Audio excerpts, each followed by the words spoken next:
Hey, Uncle Buck.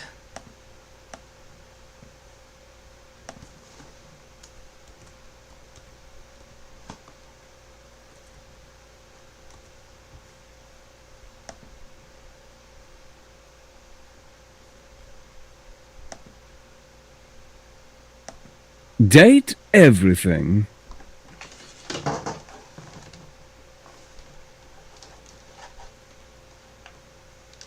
Hey, Sar.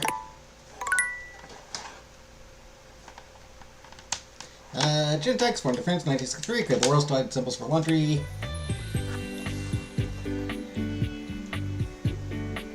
I was watching.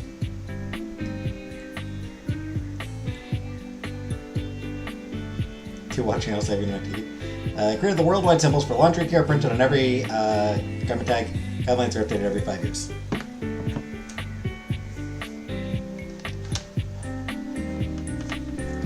Neat, I guess.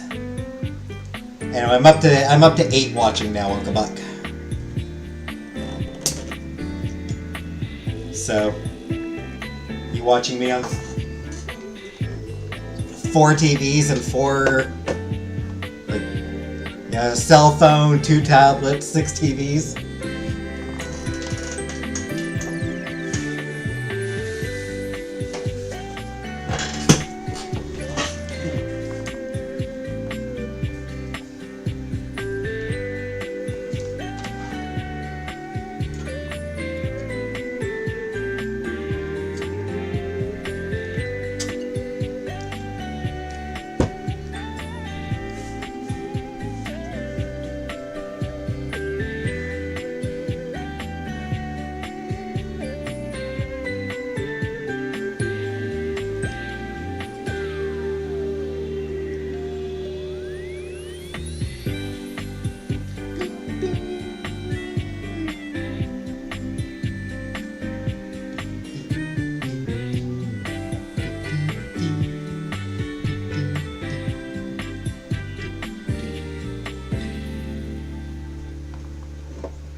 Four TVs, 2 iPads, and 1 phone. Yeah.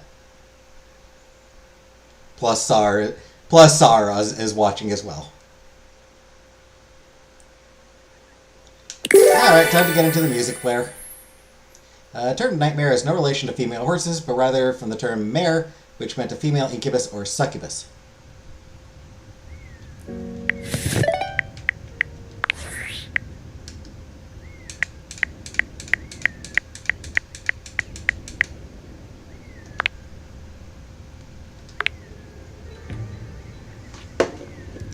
And a laptop. There you go.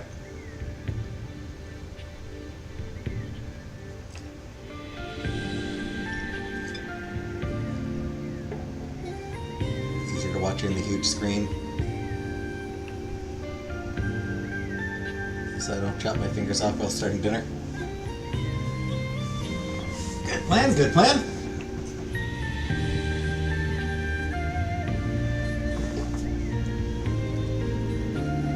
This song's got kind of an oriental vibe to it. Hey, average. Like kind of a Chinese vibe to it.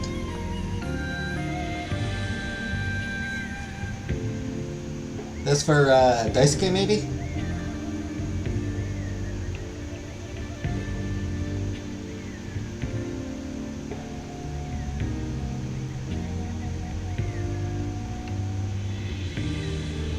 Chat through TV.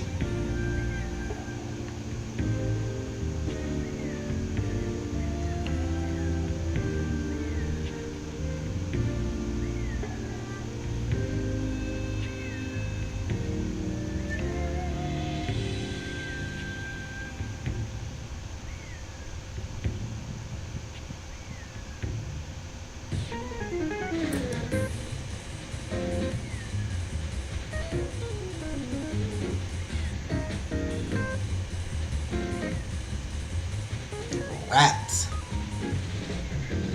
Because Beauty in the Broken also makes me think of, like that, I think they do it in Japan as well, but that Eastern thing where, like,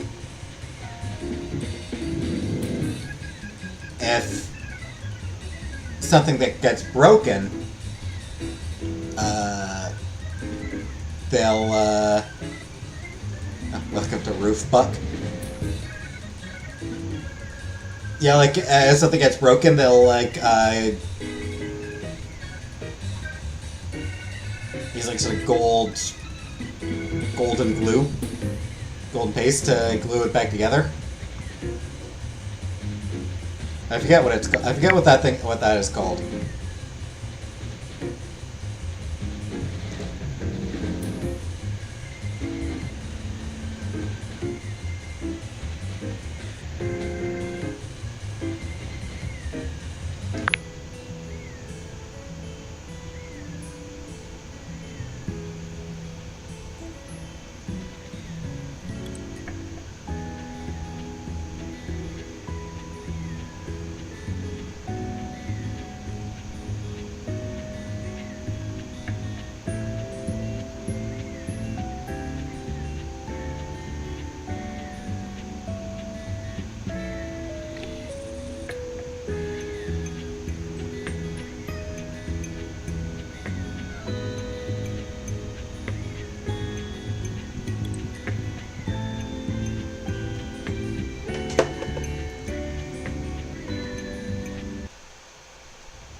Got your refund for the t-shirts?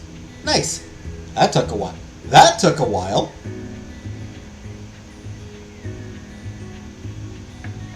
Jeez, took them a long time to do the refund.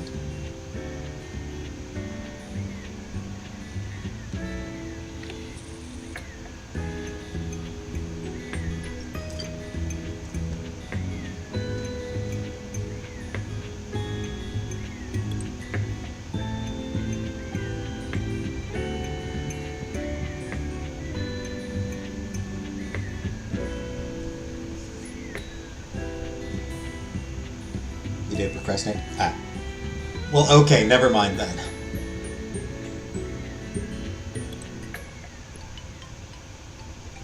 Xylo Fun with Gerald Dabrowski.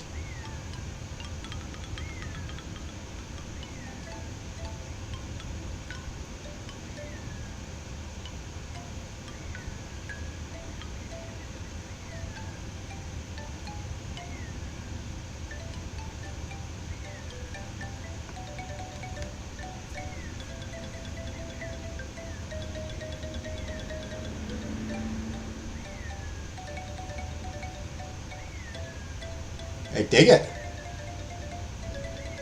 It's great.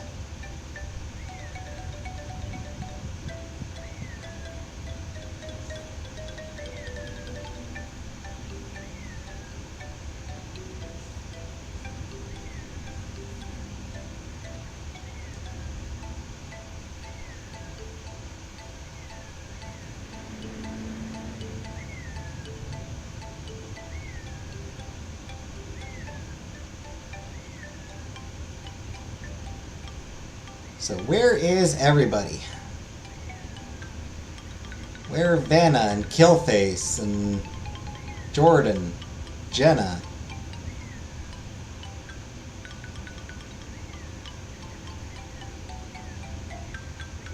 Any of the Brooks?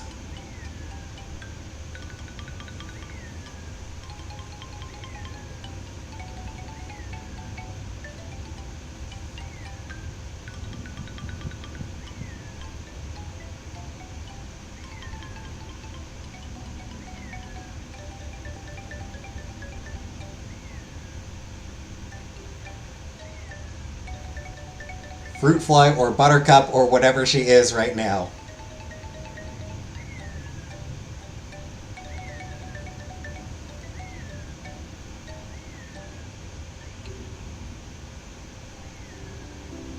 Everybody's absent.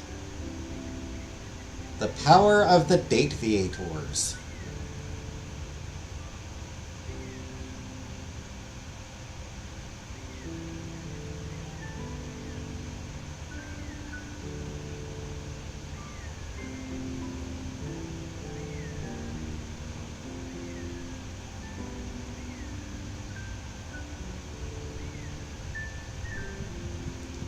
Anyway, I see that Warner Brothers, or Warner is apparently suing Midjourney,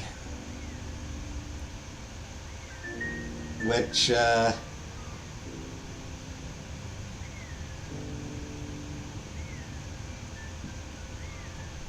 not often Fruit Fly probably had my red onion over there. Not often you cheer for Warners these days.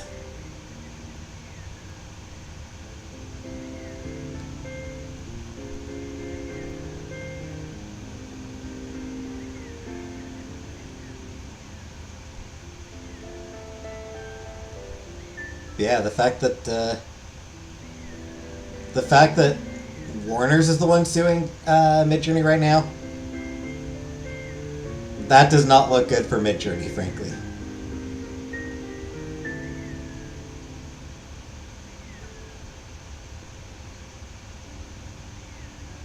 Because as any comic book geek can tell you, there's one absolute rule. Don't fuck with Batman.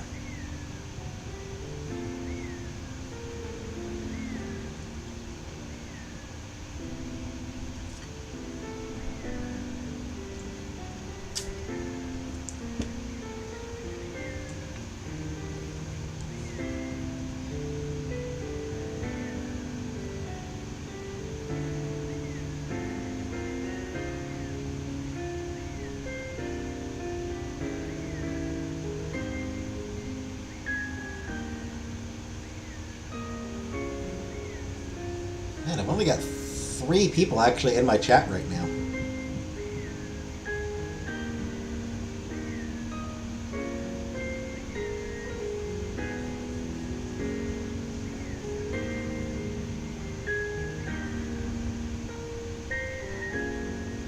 Also, I'm just noticing that this music, this particular track, definitely feels like a bit of a reprise, maybe, of the opening theme.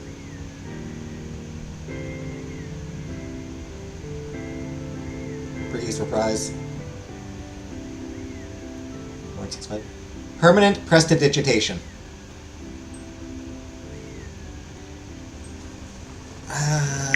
Prestidigitation, I believe, is like sleight of hand. I'll need to double check. It's not a word that comes up very often, but I believe it is just sleight of hand. Yeah.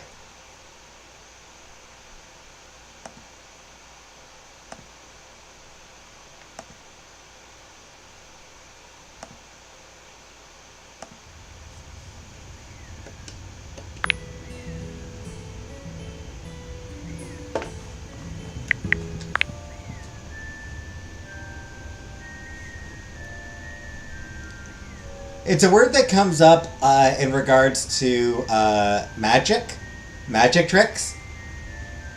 Also,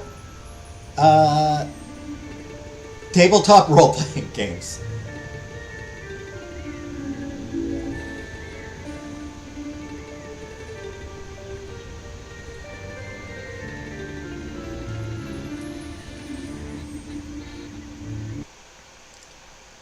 Alright, 15 minutes. I guess I'll get started. Despite the fact that there's very few people here, I suppose I will get started.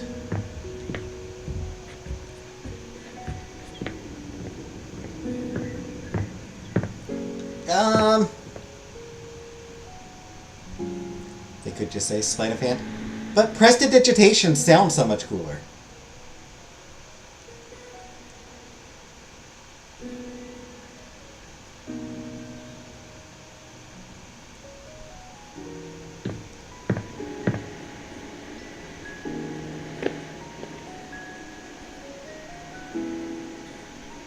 The important people are here.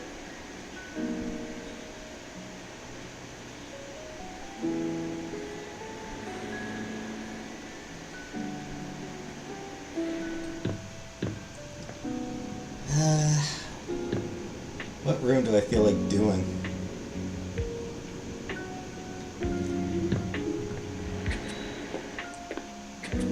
I think I'll start with the laundry room.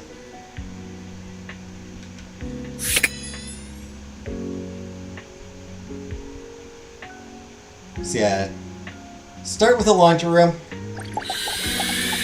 Because I don't really care too much about it. You're back. Try not to bore me too much this time. I'll confess that not many characters in the laundry room that I'm terribly interested in.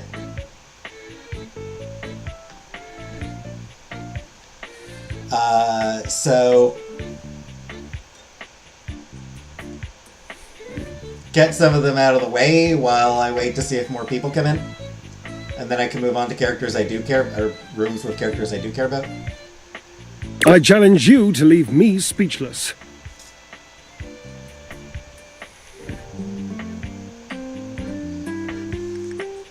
Can I ride inside you for a bit? Well, well. Look at you. That may be possible. I do adore trying new things. He's fine but an ass. Yep. Anyway, who wouldn't want to ride inside a dryer? Like me? I'm new, right? So you are. More points for you. You are doing well. What a fun game this is. Well, let's get you some points too.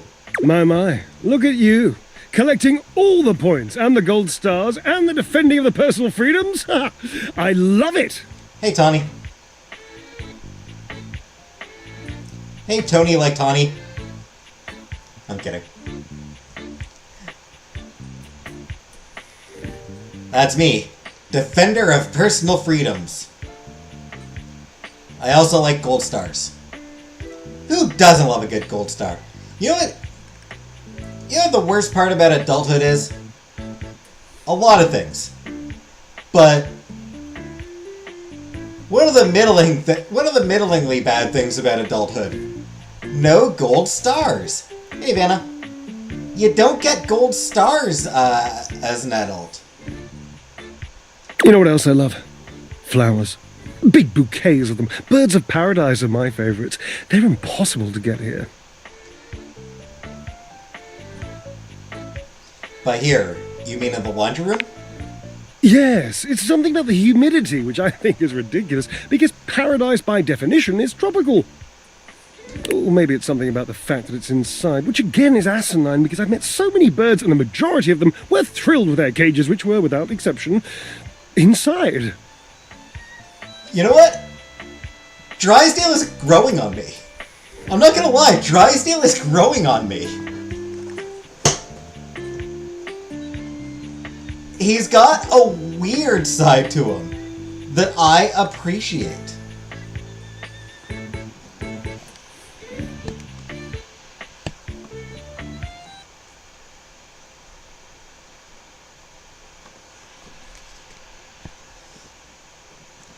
Like this rambling that he's doing? I like his rambling. That was a lot of information. Yes, wasn't it? It's just been so long since I had anyone to talk to. Oh, how are you going to take care of me if you don't know my personal tastes? You're right, I'll ask. Points. Ask me a question. Divine my being.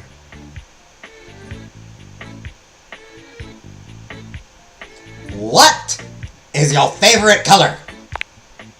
Forever and perfectly a combination of lavender purple and baby blue, culminating in a sultry, subtle, undeniable periwinkle. Next question. I actually like Drysdale now. Sultry periwinkle? Sultry, my darling examiner.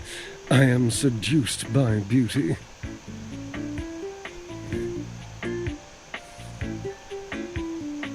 Right, moving on. What is your favorite breed of dog? Oh, this is an easy one. I have a long-standing love affair with the tassel hound.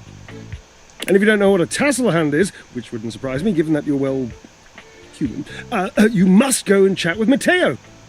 There's so damn many of them, you know, and they are adorable. I've met him. I'm helping him to find his own castle hound. Well, I would love to help, but I can't be bothered as I have this physique to sculpt. Okay. Rude.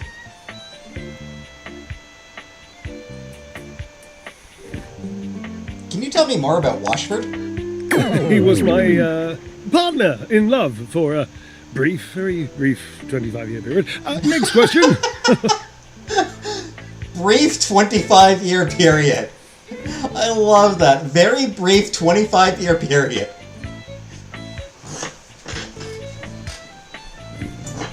Why, of course I'm over him! That's a long time, Drysdale. Yes, I suppose, But time means less to me than some others I know. It's been a blink of a timer setting, really. Quarter of a century. Barely, yeah. Quarter of a century. Takes me a quarter century to return a phone call. And how long's it been since you broke up? Years. Years. It's been years. Do you still love him? Yes. And that must be the end of your game, because it was by far the most important and tricky and insightful question, and since I answered all of them correctly, I win! I love to win. Oh, I love gold stars. I love Washford. Okay, a bit of a Freudian slip there from him, I think. I love Washford. Oh, damn it. Drysdale runs a hand through his hair, shaking his head. Oh, God. I can't tell you how inconvenient this is. 25 years is a good amount of time for a dryer to last. It is, actually. That is a good dryer lifetime.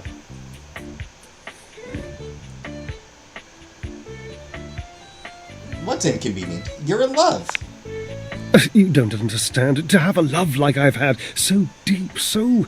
Oh, it's infuriating. I'm trying to explain to you how I still love this character, this absurd amalgam of pathos and muscle, and I don't have the words. I sound like him with his searching and his verbosity, trying to describe how much I love and loathe his searching and his verbosity. Fair. Ugh, what a circus. And not the good kind. You must do something for me. You can see now, I trust, that I am incapable of solving this puzzle on my own. I'm too bound up in it, and I have loved being bound up before, Cherub, believe you me. Good to know. With this dramatic pause, I am entangled, and you must help me. I do appreciate when people say dramatic pause. It's one of those jokes that never gets old for me. It's always funny. We'll talk about the binding thing another time. Ah, yes. I see the shimmer of curiosity in your eyes. Well, Washford and I found this silken robe tie, and, He trails off, lost in a precious memory. Eventually, he sighs. Washford. You must talk to him for me. You must, please. Try to repair this chasm, this rift. It's like a new stained canyon has torn its way through my heart. Will you, please?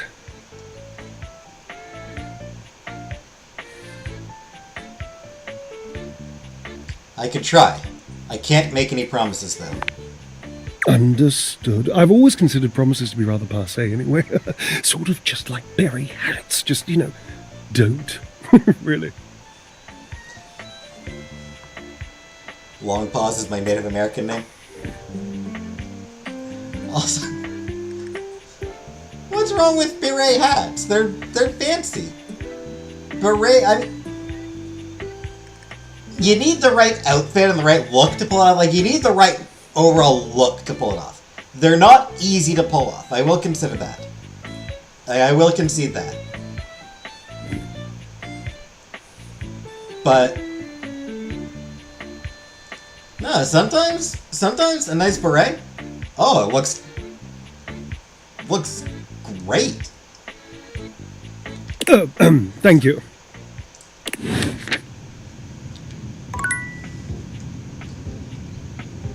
Can you wear one? I don't know that I would be able to pull it off. Actually, you know what? Before I talk to Washford, I've been wondering when we would see you again. Yeah, we were just talking about you. me? Nothing bad, I hope. All good stuff. They were talking about how good you look. What are you doing? You ain't got no chill. I'm just telling the truth.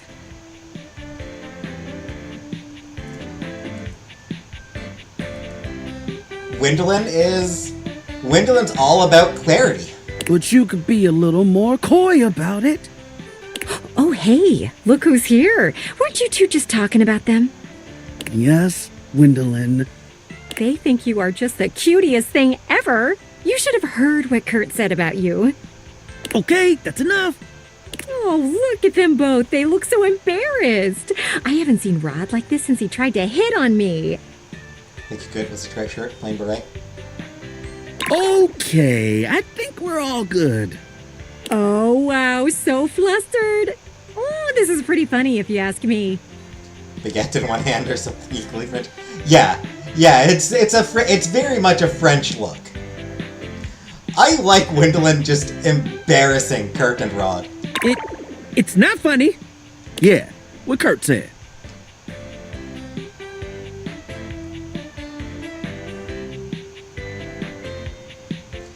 Can't tell me you think I'm cute yourselves?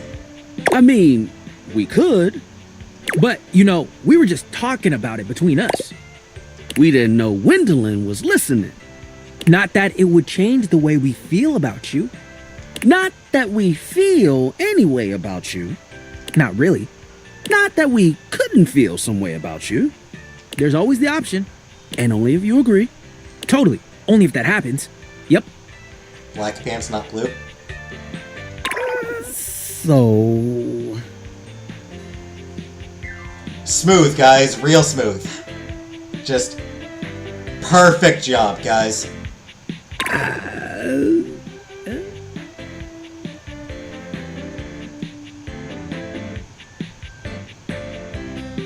Just... yeah. Absolutely nailed it. Okay. I'm completely embarrassed now. Can we end this, please? You two want to stop talking? That's your favorite thing to do. Thank you, Gwendolyn. I sense a hint of sarcasm in that thank you. You are not okay, are you, Rat? Oh my god, Gwendolyn is vicious! Oh wow, I don't know if she's trying to be, but Gwendolyn is vicious! She is destroying these two! She is murdering them and doing it in the absolute sweetest way possible! And to think you liked Gwendolyn. Cooler heads prevailed there. Oh, projection. This is getting bad. Okay, we're ending this conversation. Right now. I think you should leave before they explode from embarrassment. That can happen? I need a nap. Oh man, I love Gwendolyn just absolutely murdering them in the sweetest way possible.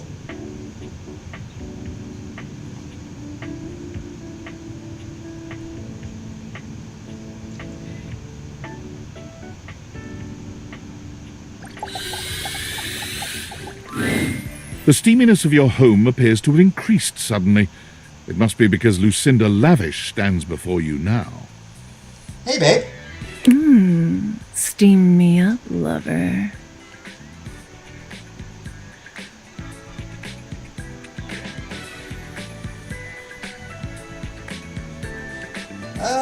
You know what? Can't even mad at him. No. Yeah, you can't even get mad because she's so sweet about it. Like, she's just so nice and polite, and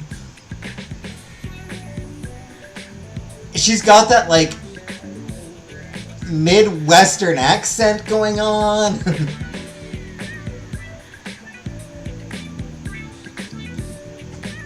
You know what? Let's go to the fantasy chamber. Let's check out her fantasy chamber. Or should I ask more about her? Fantasy chamber or more about her?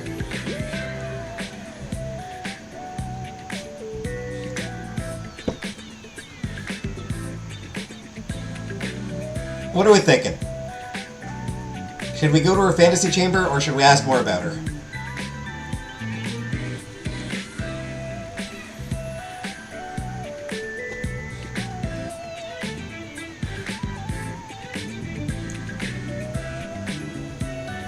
Fantasy? More? Great! So we got a split! Can we learn more about it later? I'm not actually sure, Vanna.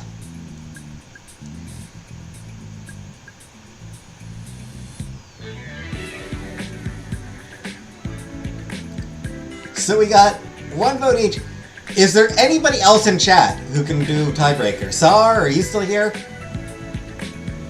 If you're still here, Sar, you're going to be the tiebreaker here.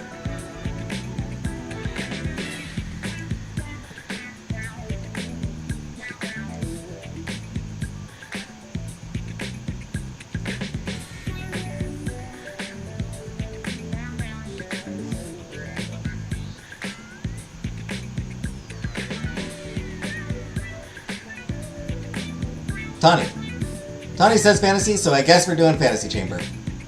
Can we go to your fantasy chamber? Come here, baby. Let Lucinda Lavish take you in her nice, soft arms. I'm less interested in your soft arms, more interested in your soft bosom. And let her take you away.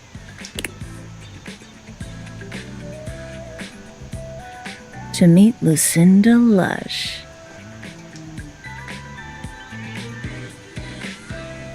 Hi, Lucinda Lush. I'm Nicole. So formal, my little turkey leg. What? Here in my fantasy chamber, we can be more familiar.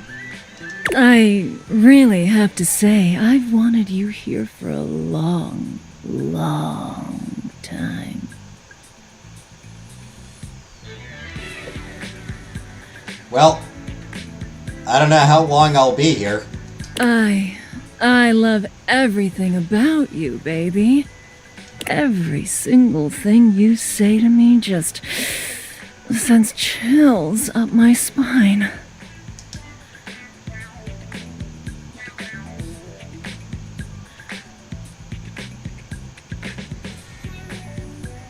Does it now?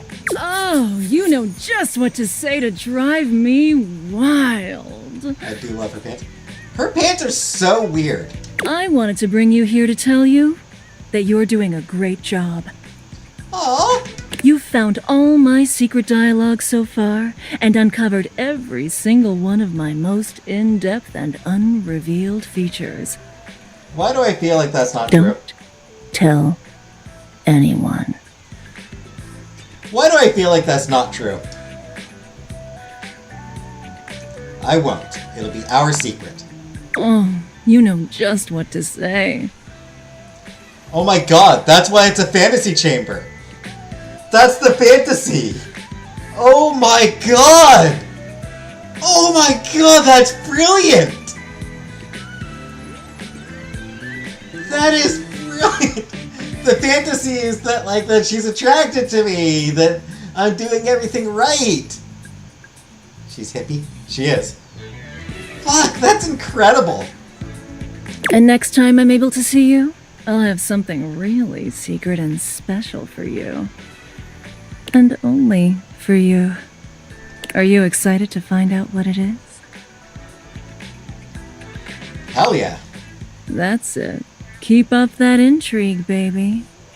Keep talking to the others around here, and I'll find a way to slip myself in, lover. Ooh, wow. Wow, slip in. Slip into my poo.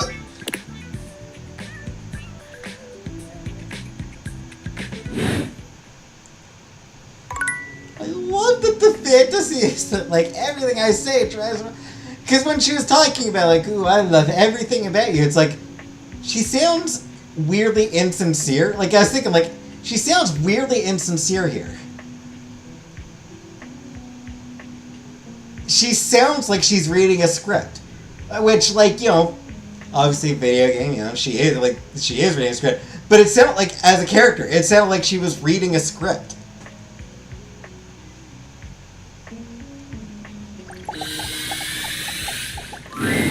Oh, look. A fantastic red shirt. I imagine you want me to swoon. You may have wandered with mad disquietude into a world which will overwhelm you.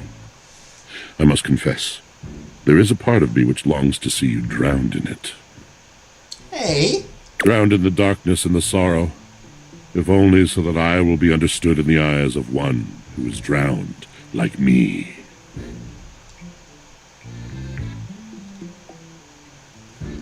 Hi, Washford. How's it going? It goes as it goes. I was. My God, I was. And the light and the darkness consumed us both. And time crept in this penitent crawl moment to moment, to night, and I didn't notice.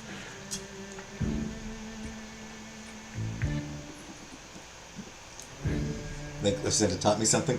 Not enough breath in me to care for anything but this. For anyone but this. For anywhere but this now, my love.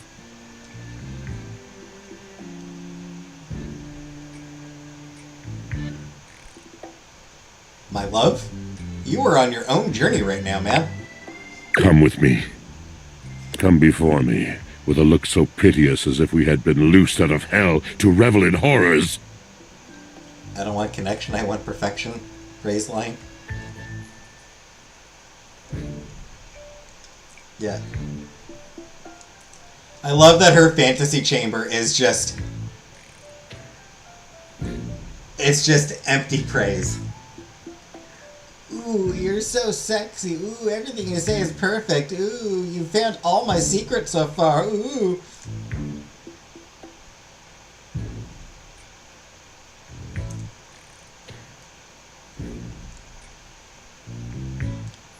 Anyway.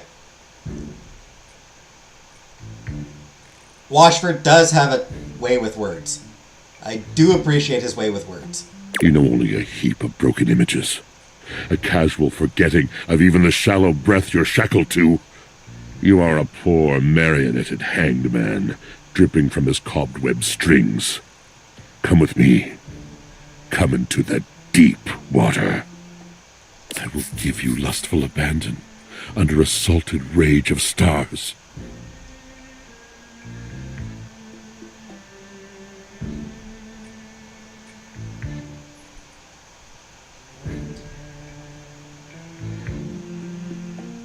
Was Drysdale into this stuff? You fool. No. That was unkind. You do not know him. You do not truly know me, either. Pleasure, ecstasy, was he into this stuff? We exalted in each other, in a way you could not possibly imagine. Delivery of water was crazy. I definitely can't imagine. I definitely can't imagine that. My guess is you never really tried. There is another poem I think you might like. One that truly sums up our relationship. It's by T.S. Eliot. One of my personal favorites. This is the way the world ends. This is the way the world ends. This is the way the world ends. Not with a bang, but a whimper.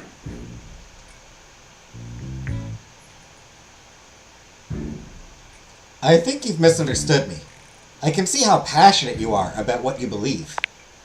Yes, of course. The poetry of it all. But please, it would destroy me to know that my passion was boring you. I have too many memories of that. Of brightly lit eyes gradually fading. The mask of tolerance sliding over the once familiar features of a friend. It is a precious kind of heartbreak. And my heart has its share of scars. Rather than batter away at the merciless stone of an unsympathetic mind, I will release you. Good luck to you, traveler. Oh man, I might have fucked up with him.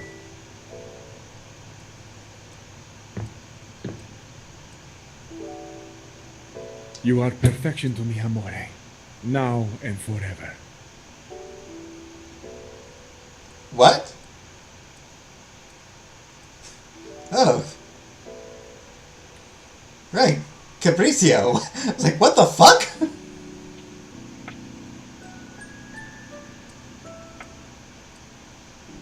You are perfection to me, amore. Now and forever. So is that gonna happen every time I open a cupboard?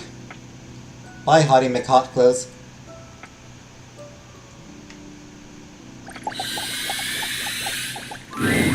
No! Titus points her sword at you, but the moment she recognizes you, she lowers it.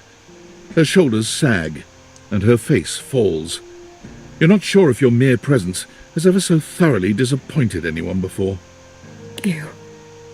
Why you? Why anyone?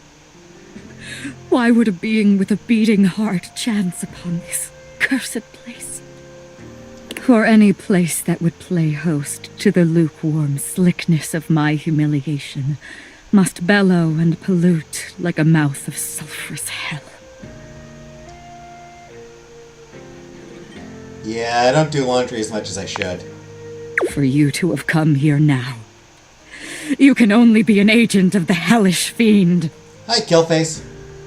A demon thou must be, and sent for shame, to turn in separate wound the salted screw.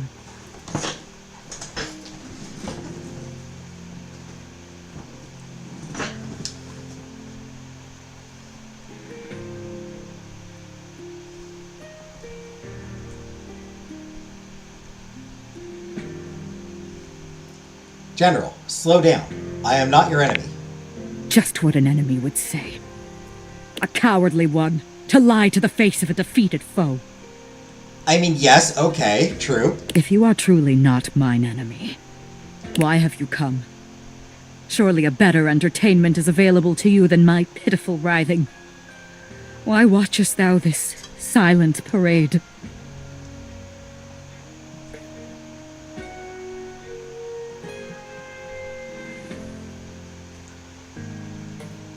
Titus, I bought you because you're the best. Would the best be defeated by a simple blot of tomato sauce? I think not.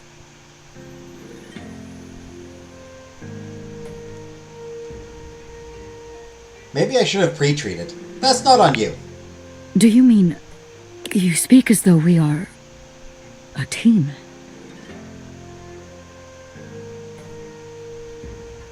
We are a team. Could you mean, and the mere mention is an arrow in the dark field of my battle-wearied consciousness, that I am not commanding in isolation? Comradeship. As arm in arm we march. Not alone, but linked in faith and purpose.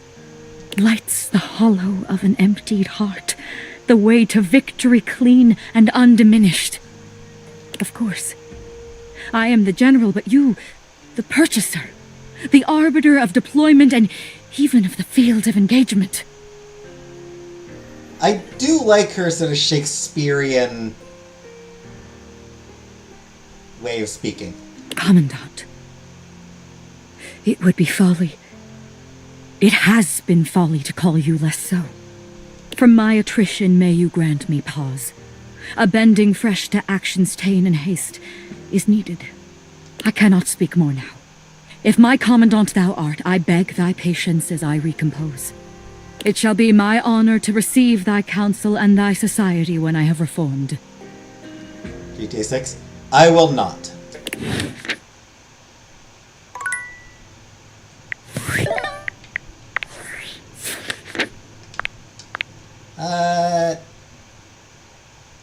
Last you saw him, Washford spoke more poetry to you, but the conversation didn't seem to end in a mutual declaration of love.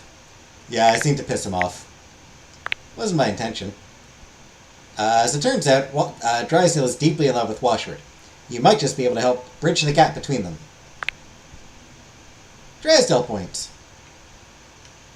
Look at you, getting Drysdale points. That's great.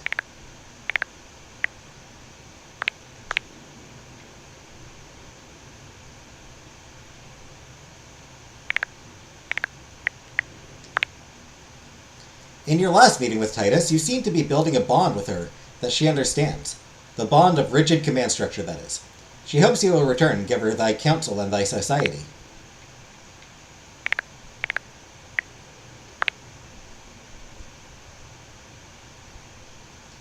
You met Lucinda Lush and she took you to her fantasy chamber. Where is that, anyway?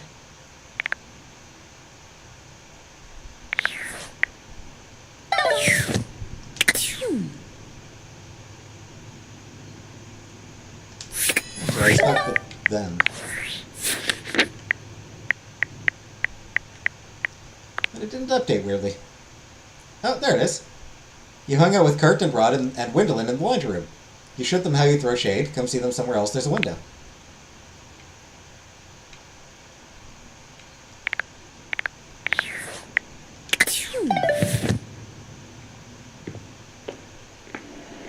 What is Titus?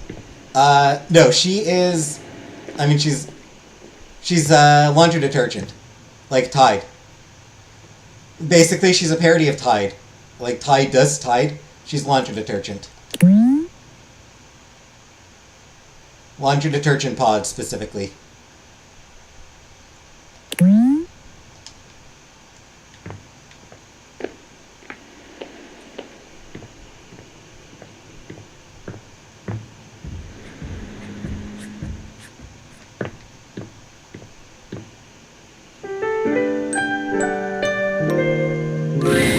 Nightmare comes to you at the usual time and place, but there's something strangely hesitant about her tonight.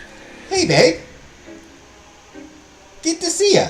She fidgets with the dark wisps at the edges of her being, the same way one might fidget with their hair. Hello, my dear. Go. I mean, there's not much point. Once you get an ending with somebody, there's not much point in talking to them again.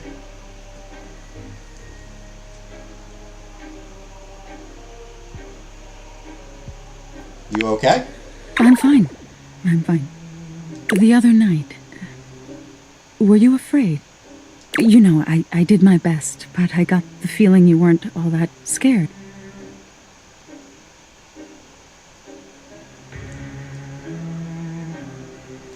You did feel a little off your game, if I'm being honest. I knew it. I knew something was wrong. Nightmare sighs, her horrifying shoulders sagging visibly. You've never seen her look so out of sorts. I knew it. I knew better, but I did it anyway. Did what? I let you see more of myself than I intended. I'm losing some of my mystery. I'm losing my ability to frighten you.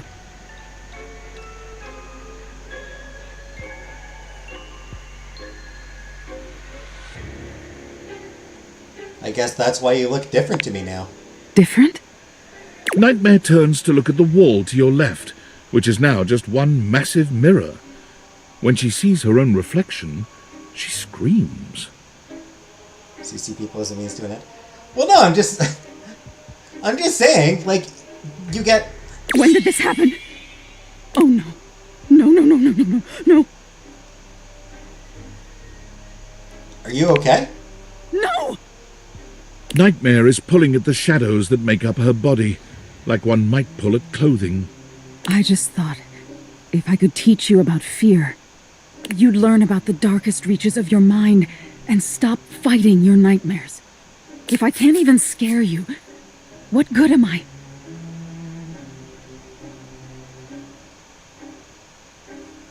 Why do you have to scare me? It's my entire reason for existing. If I can't scare you, I'm nothing. You can fix this. You're going to be afraid of me. She rounds on you suddenly, pointing a finger at you and letting out an unearthly screech that raises goosebumps all over your body. That was an unpleasant sound right there. But despite even that fairly decent effort, you can't help but feel unthreatened.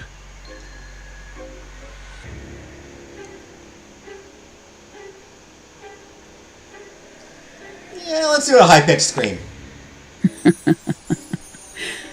I've still got it. Nightmare sighs. How is this your dream and I'm the one having a nightmare? How do you deal with this?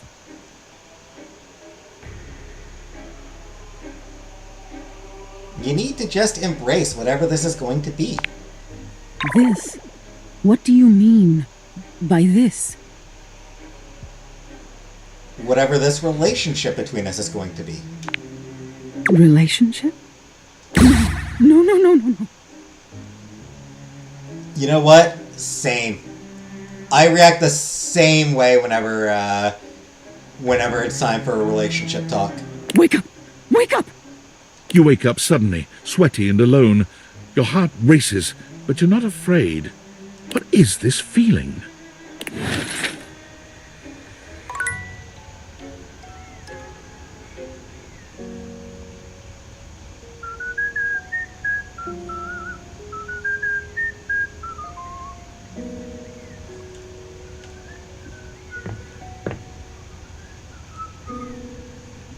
Once again, a familiar one.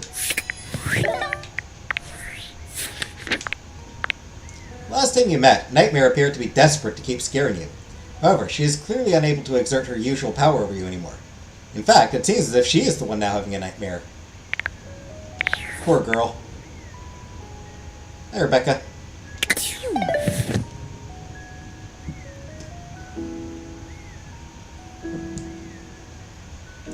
Alright, time for kitchen.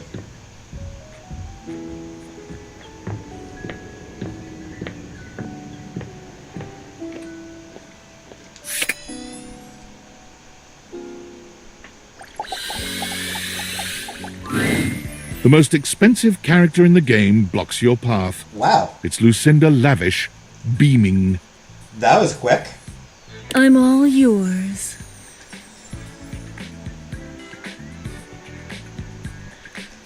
I've seen your other sides. Tell me more about you. Whoa! Continuing to pry at my very being, huh? Real cool. I'm here to show you a good time, and if you keep doing what you're doing, you're gonna have a bad time.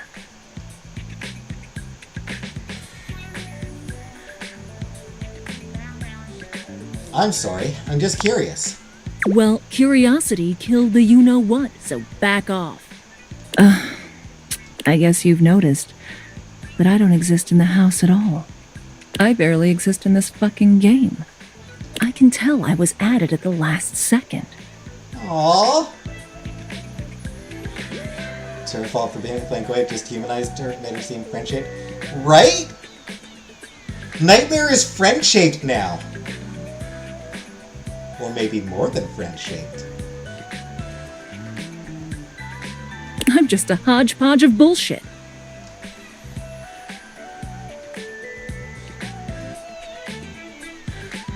You're interesting to me. Well, you're falling for it because there's literally nothing here. You can't even talk to me whenever you want. You have to wait until I randomly appear. I'm a freaking hijacker of dates. I suck. No!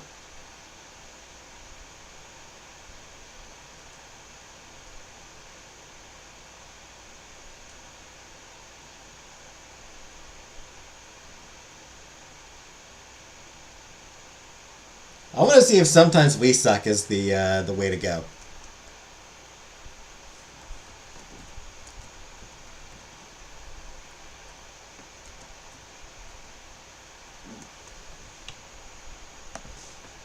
Because I feel like sometimes we suck.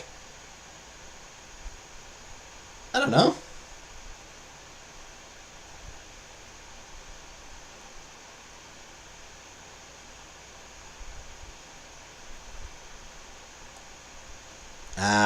I should have asked. I should have asked her what else she can do.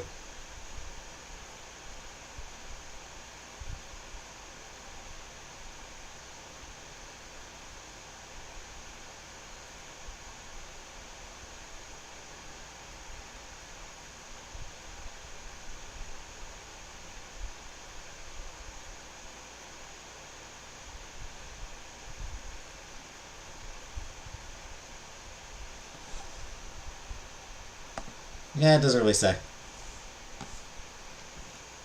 You don't don't suck. Really? Tell me one thing that you know about me. One true thing.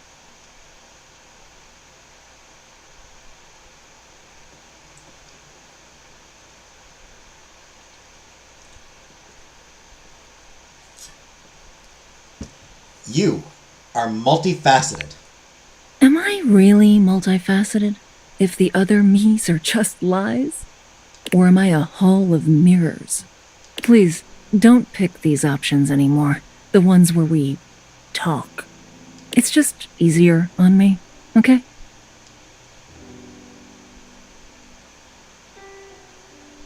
I'm going to pick whatever I want. I can't stop you. I'll see you on the next hijack. Poor Lucinda! Man, I feel bad for Lucinda now.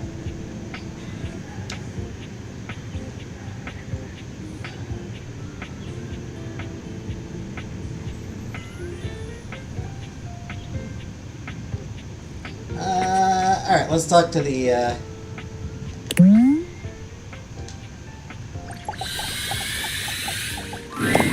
You're here for the show, yeah? I think so. Oh boy, get ready for some real corny stuff. Ronaldini's Show of Wonders.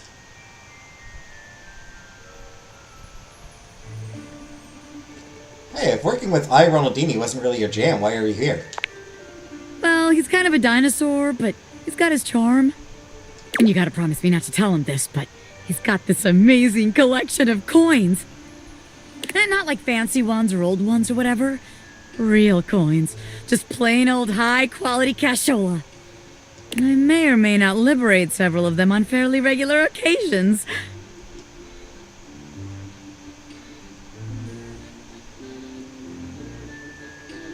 Bobby, that is called theft. Just FYI.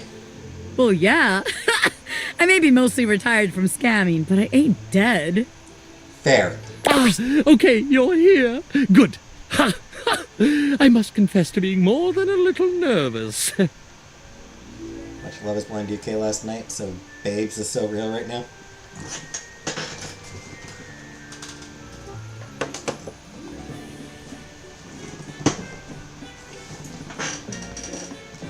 I do love his Iron Bunny. As long as it's been since I put on a show, it's even longer since I've had a rehearsal. And especially a rehearsal in front of a human whose opinion I respect. Welcome to the world of magic. Thank you, Bobby. Bobby, come on, put a little bit more into it. Welcome, welcome, ladies and gentle spoons, to the long-awaited return show of Ronaldini, the great and tremendous. Not gonna have time to watch more until Saturday, and that makes me sad. Aww.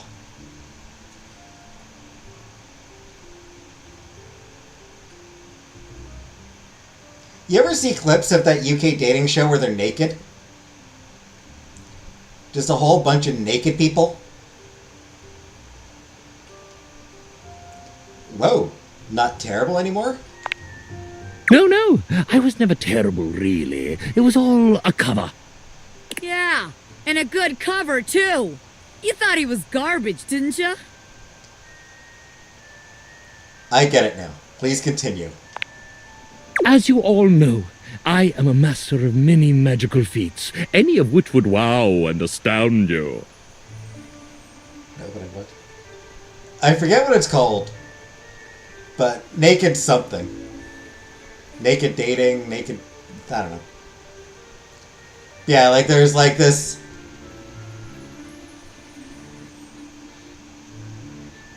There's, I don't know, like a dozen potential dating options. So like one person comes out and they've got like a dozen people to choose from. Naked and afraid, they would always argue. So nah.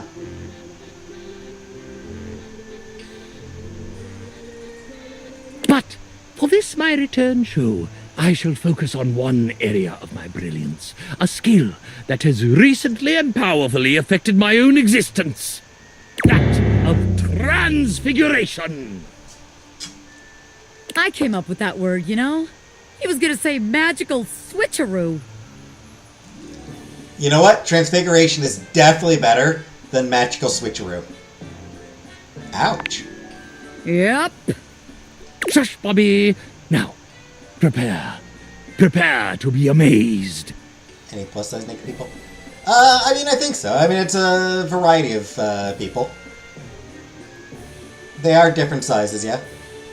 I shall begin, as most performers do, with something seemingly simple.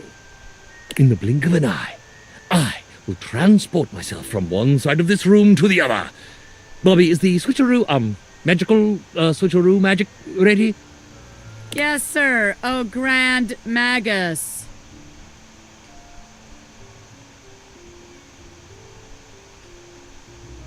Now, Bobby, he's trying. Let's be supportive. Presto! Like the crack of a whip, whammo! Like a flash of lightning, I am here. And then I am there. Are you amazed?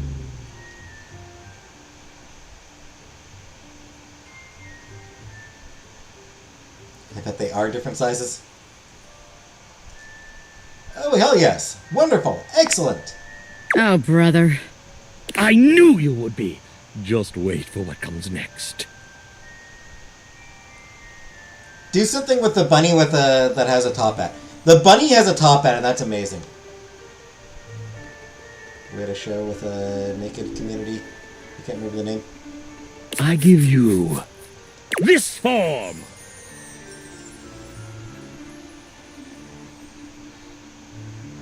Hot? Or perhaps this is not the right face. Not for right now.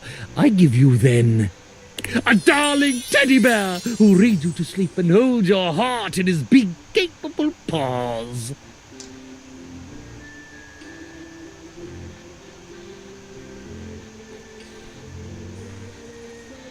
Yam City? I can even transform our beloved assistant Bobby through the power of my magic. My guy, touch me with your magic or otherwise, and lose your wand forever. Fair. Think about being public nakedly would cause me to be a never nude? Yep. Well, yes. Never mind that then. Magic is vitally about the consent of all parties, you see. Now, what if we change something belonging to yourself? Like my clothes? Your specs points, for instance? No way! Really? Show me. My, what a handsome array of points you have. I don't think you're nearly as smart as you say.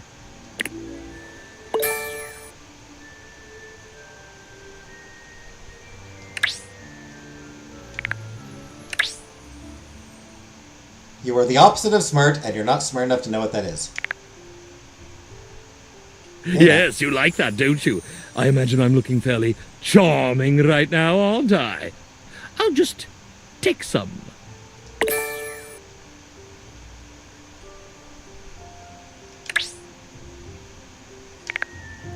Hey now. You are charmed by me. I could see it by the gleam in your eye. But if you continue looking at me in that unguarded way, you are in danger of becoming despoiled. No!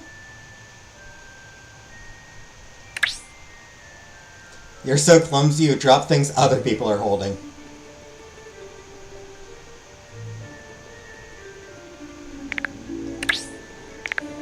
Despoys ain't a word. Do your thing, Ronnie. Chapow! Whoosh! Your points are mine! I just noticed something. Ha! Yeah. You're amazing. Put him back! Oh, do I detect a note of sass? That was a sassy comment. You are not deserving of sass.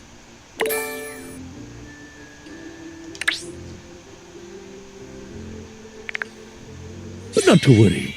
I am not without empathy. Huh.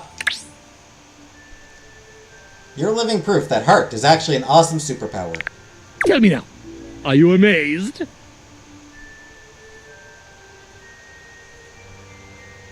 Yes, I am. You're great. Ron? Put it all back, now. Of course.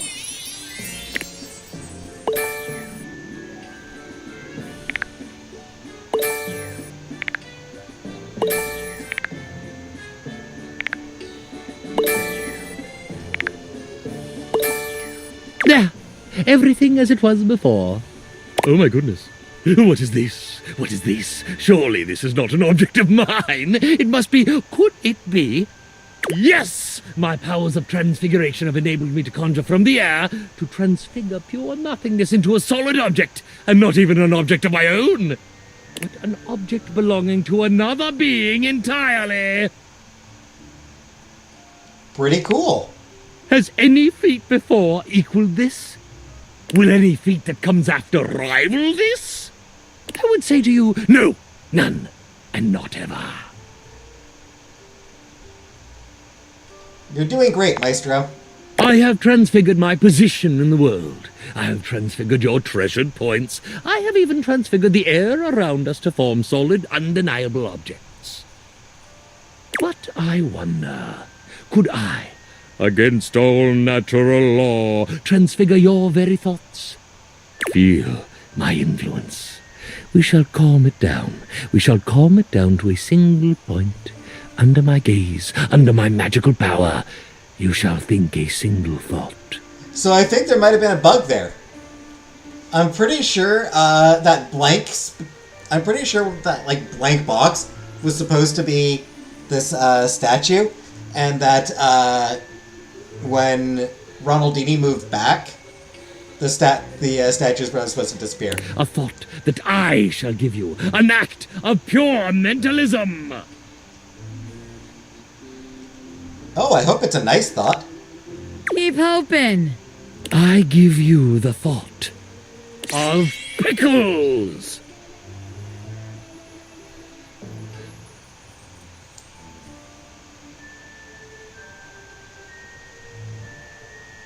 I mean, okay. I mean, pickles are pretty good, so I'm not going to object to thinking about pickles.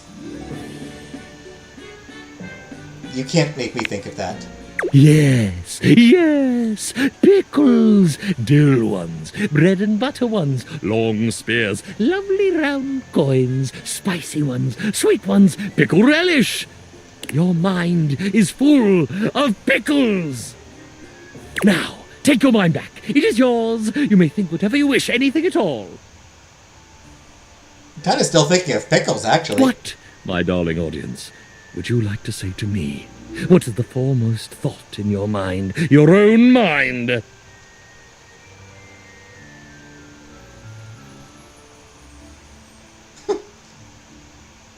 Pickles. Do you see? Do you see my powers now? Behold the magic!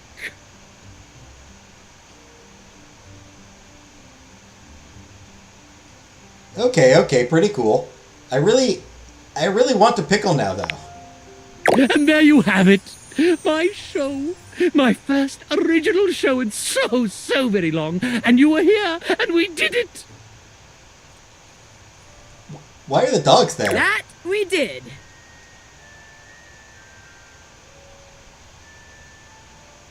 Bobby, I thought you were great. Reluctant, but funny. I was. I am. Generally, both of those things. Anyway, I got a jet. Usually assistants would help with cleanup and stuff, but that just ain't me. See you later, old man! Bobby, you were extraordinary. Couldn't have done it without you. You know, in the wake of such a fabulously successful show, I just have this wave of confessional generosity sweeping over me. Might I tell you something? It's not something I'm terribly proud of, but I think it does demonstrate a not insignificant amount of brilliance on my part. Again, I feel like that's a bug, that those dogs are there. Well, then I have to hear it. It's about our excellent little pin. Yes, dear Bobby. I feel terrible, but I create so much counterfeit coin from my practice that it's terribly difficult to get rid of. Oh, burn. So, having an assistant to offload it all through a nearby fence makes my practice ever more sustainable.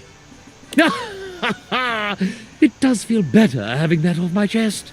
Nice! He's playing them! It's okay, Ron. Your secret is safe with me. Spoken like a true friend. And now, I must know. The show. Bobby and myself. Our big reveal. Well, double reveal. What did you think? Really impressed. You're just phenomenal. I think so as well. I, Ronaldini. Away.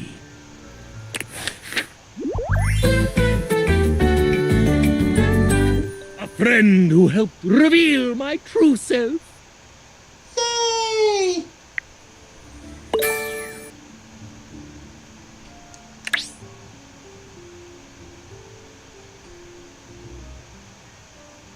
I'm guessing sass? But hey, yay.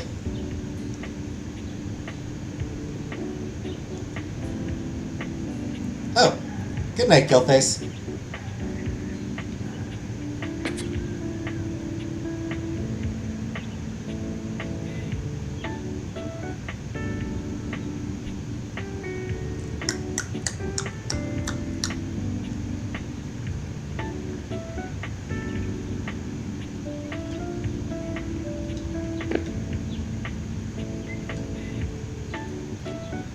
I'm trying to decide who in here to talk to. You know what?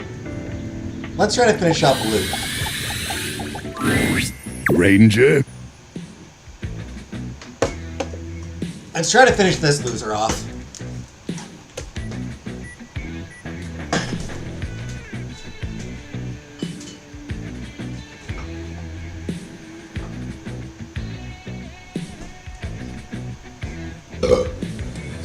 Excuse me.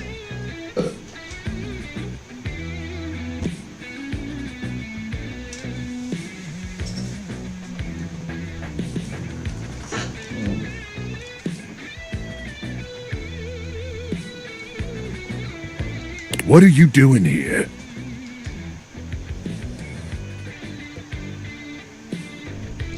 I needed to see you. Yeah, well, now you seen me. Look, let's just skip the formalities, all right? I thought I was real clear last time we talked. I don't want to see you around here anymore, okay? I yelled it real loud, using my big outside voice and everything. But I wanted to see you. Man, you're just not going to leave me alone, are you? Why? Is it really that important that you let me know you figured it all out? That you rub it in my face? Or you just want your damn tendies? Tendies do sound pretty good. I kind of wouldn't mind some tendies. Figured what out? Rub what in your face? That the magnetron ain't some super weapon. It's barely got enough radiation to microwave taquitos. And I never actually achieved the rank of combat crew commander. Hell, Colonel Furnace probably doesn't even know I exist. Truth is, I'm just our platoon's mess cook. But why lie, Luke? You have any idea what it's like? To spend your entire life doing something as worthless and trivial as heating up someone else's tendies? But tendies are good! And worse, that's literally all you do! Day in and day out! It's a vital service you provide. Doing one boring, lame, repetitive task over and over till you burn out and they throw you away?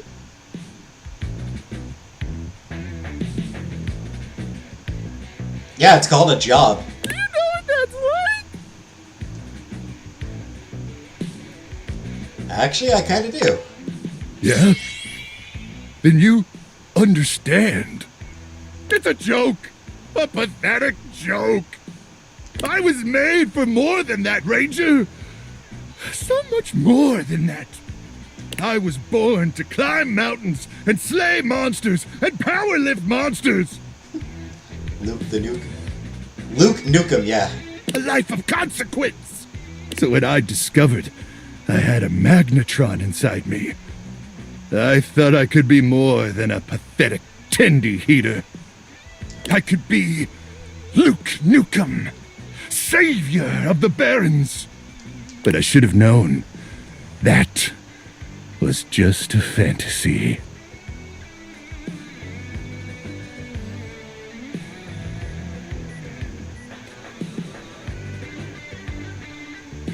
You still can, Luke. Nah, it's too late.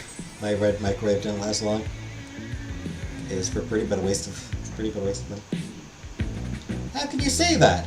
What about your magnetron? My magnetron? What about it?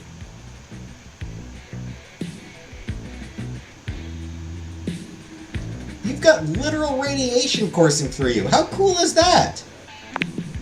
Huh. You know, I never really thought about it, but you're right. I do got a magnetron inside of me. And sure, maybe it ain't a nuke. And yeah, maybe it ain't powerful enough to kill those swarmers. But that's what my bare hands are for.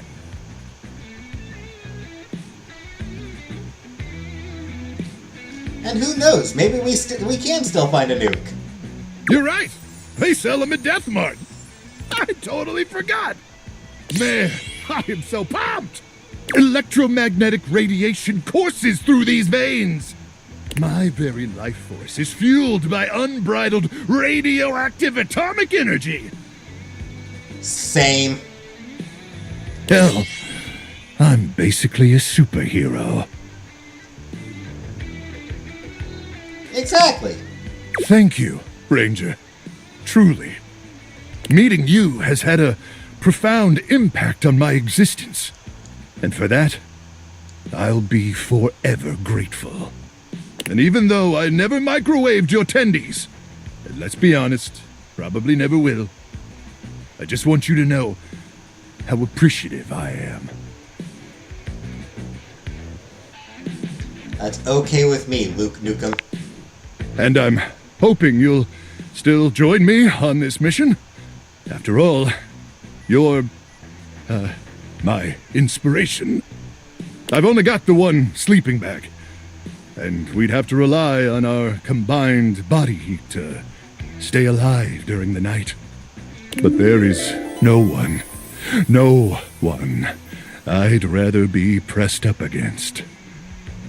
Possibly naked, staving off certain death with than you. So suit up, Ranger, 'cause you look damn sexy in that uniform. You look.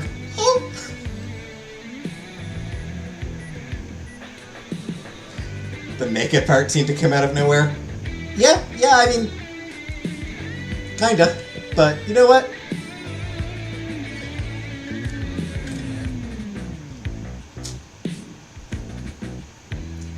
Yeah, I mean, yeah, the naked part was pretty sudden, but you know what? It's fine. Aye. It's time to send these swarmers to hell. My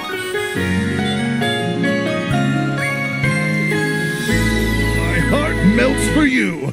Or maybe because of the radiation.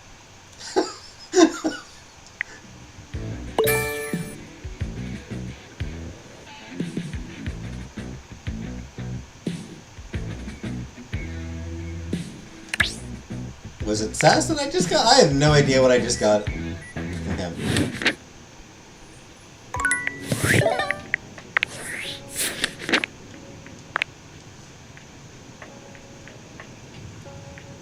You convinced Luke that having a magnetron is still pretty badass. He is now your lover among the Barrens.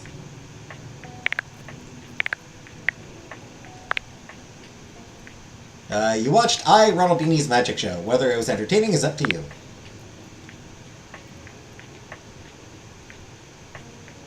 Stupefying, exhilarating, permanently pressed. So he was the scale. And he was the... He asked Lucinda about herself again, and she seemed agitated and became Lucinda lacking. She implored you to stop asking about herself as she feels she doesn't know what to say. Okay. So the scale is poise. So I got poise from Luke. I suppose I haven't talked to this guy in a while, so let's talk to the stone, I guess. Ah, it's you again. Someone must like the heat of the kitchen. Maybe I like how hot you are. Oh, I see how it is. You have no respect for how much attention cooking takes. There are plenty of others in this kitchen you can date. Who aren't me! Yeah, you're right. You always right. I'll calm down. I'm blind baking a pie crust, okay? I need to focus. Chat with some of the others and maybe I'll have time for it. Ah, yes, it's ready.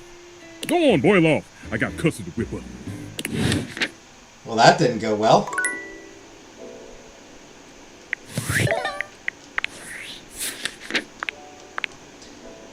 You encountered Stefan again, and again he was consumed by his work. He's baking a pie and needs all his focus. Come back later.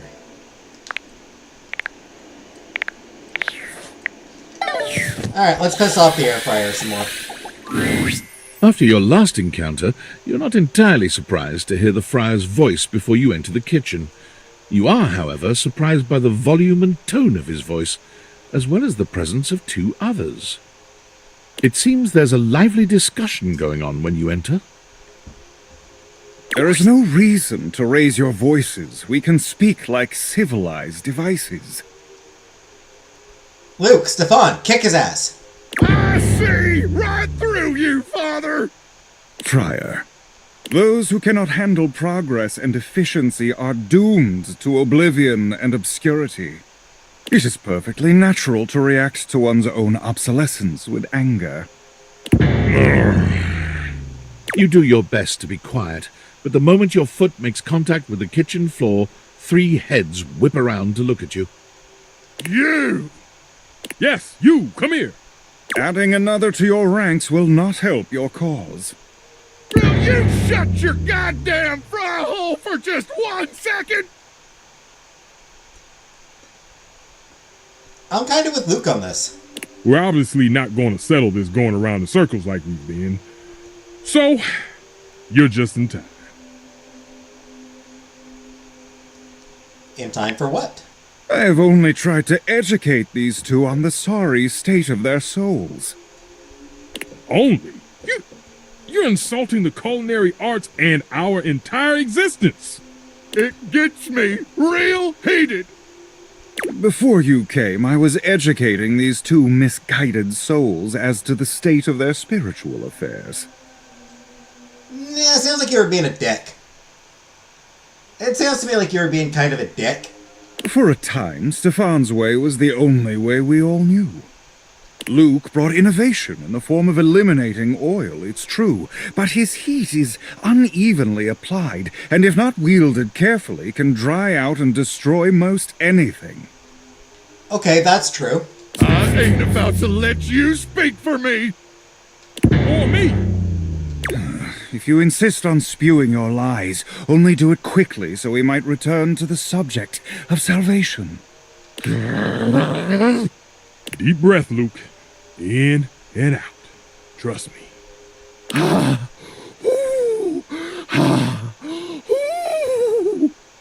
Oh, there you are. Beautiful. Just like that. I'm gonna go first, so I don't lose my goddamn cool and forget what I was gonna say. Sure, buddy. Go ahead. Look, microwave's a real versatile tool. It is. Time was you couldn't enjoy a meal without wasting away over a hot stove. Hey, no need to get personal about it. No offense, Stefan. Some taken, but go on. Some taken.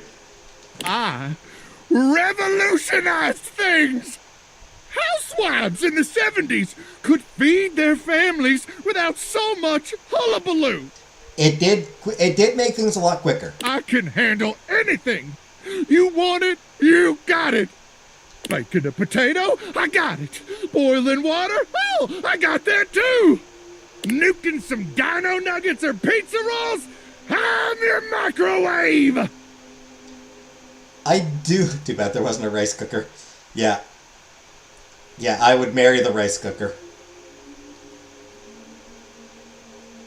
Rice cooker rice cooker would be my end game. I do like his delivery of, I'm your microwave.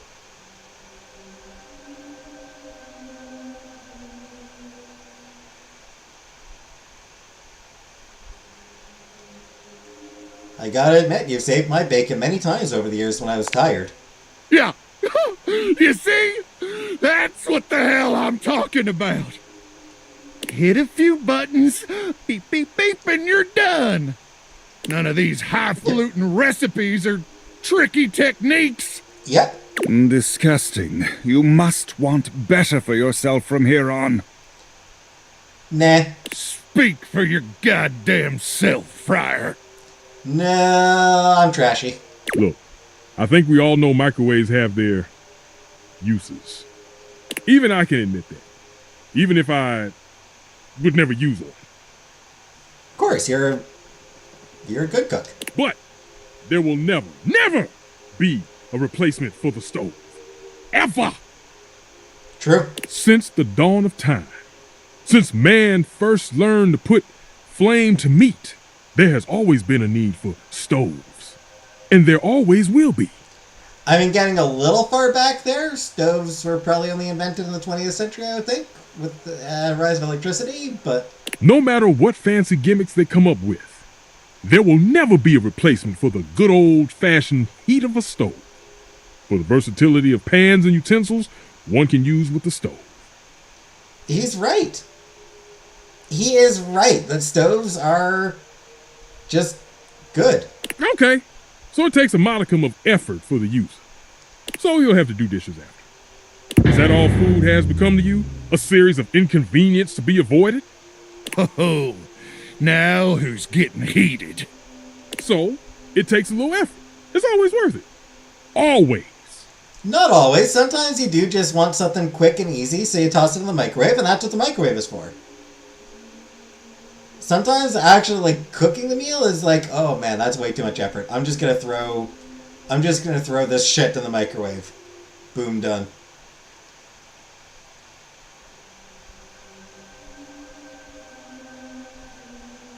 It's true, the best meals of my life have been cooked on the stove. I had thought you knew better. That you are used to something does not mean it is superior, or that it always must be the way forward. What's wrong? Good old outdoor barbecue will last forever. Well, yeah.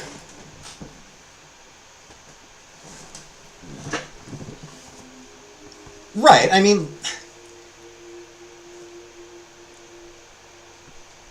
Yes, just because something is traditional doesn't mean it's right. I'm very pro-progress. But, no, I mean, stoves are just well designed for what they do. No! The stovetop is eternal. They can invent 10,000 cooking gimmick machines. But no one's ever going to invent anything that can top the stove. Yeah, the stove and the oven, yeah, I mean, like... It's a good size, is a big thing.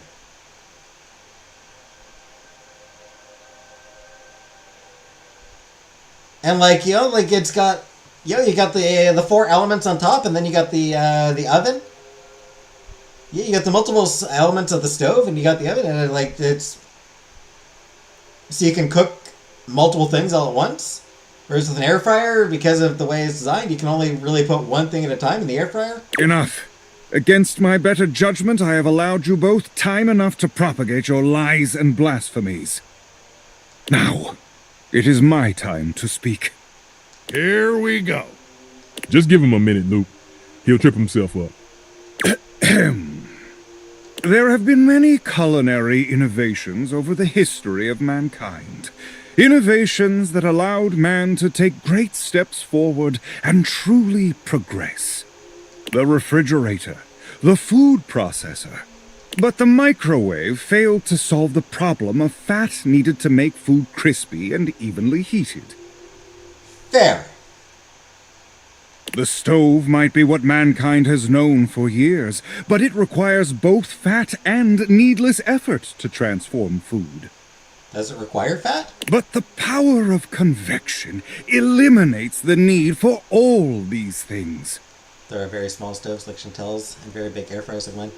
I guess, but I mean, like I said, but like an air fryer, I don't know.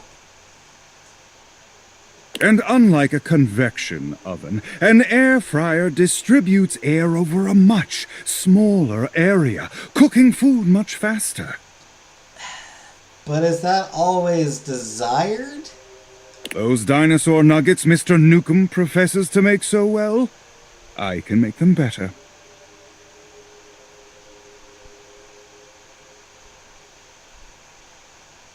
But I don't know. It's nice just tossing them in the microwave. Pizza rolls, I have perfected them. There is nothing those two can do that I cannot. Damn lies!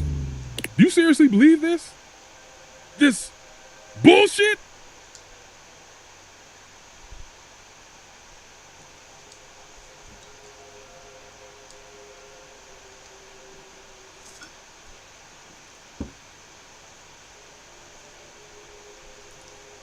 Okay, so I've never used an air fryer. Are air fryers actually that good?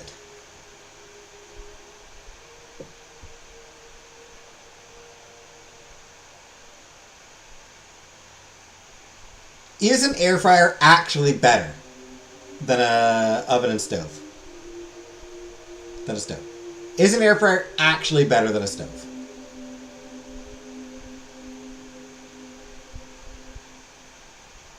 Yes.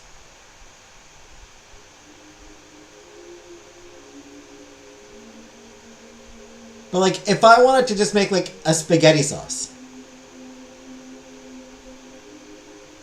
There's my, like, spaghetti sauce.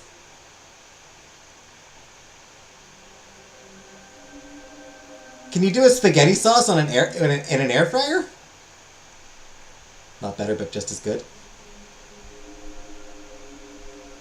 Or sauces in general. Like anything you need to stir. For anything you need to stir. Is the air fryer actually like... Because again, I don't have an air fryer. But like I'm under the impression that air fryers are more like ovens. Where like closed doors, right? They're decent. Like with an air fryer, it's like an oven, right? Where it's closed. Am I wrong?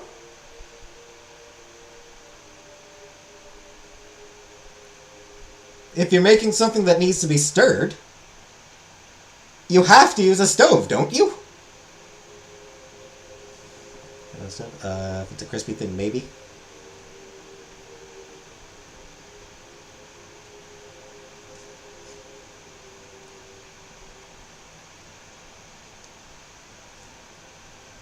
Need a stovetop or slow cooker? Right.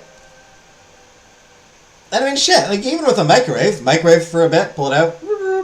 Microwave a bit, pull it out. You can, you can do that with some stuff. I'm going to say absolutely not. Ha! You tell him, Ranger. I'm going for the fucking hate ending with Fryer. I don't like Frere. I don't like Fryer. I do not like him. I'm going for the fucking hate ending with him.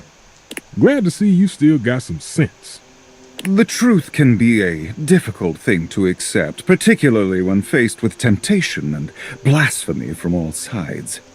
Maybe, but it'd be an issue. I think people line them if it's like wet stuff. Still, I have faith you will see soon enough. I ain't sticking around to hear his little sales pitch all over again. Man, same. I'm out. The path of righteousness and truth is a lonely one, but I am used to walking it alone. Air fryers are suitable for heating up truly wet things like liquids, as the intense high-speed circulating air is designed for dry foods. and could cause splattering unless or even damage to the appliance. But I'm sure something sauced could go in with a liner. Maybe. Still, you will all see. It may take some time, but I am confident. Man strives for progress, efficiency, purity. Sooner or later, everyone will get on board, whether they like it or not.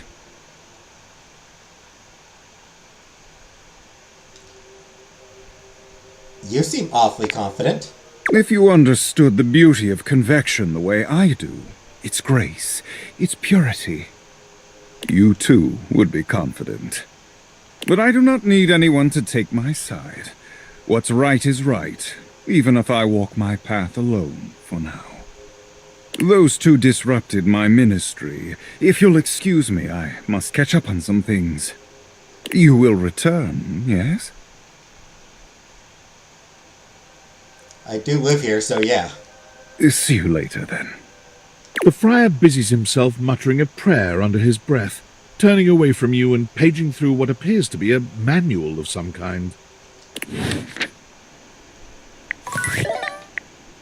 Yeah, I just dislike him personally. You found Friar Errol in the midst of an argument with Luke Nukem and Stefan the Stove about the path of righteousness and truth as regards food preparation. You weighed in. Friar Errol would like you to return.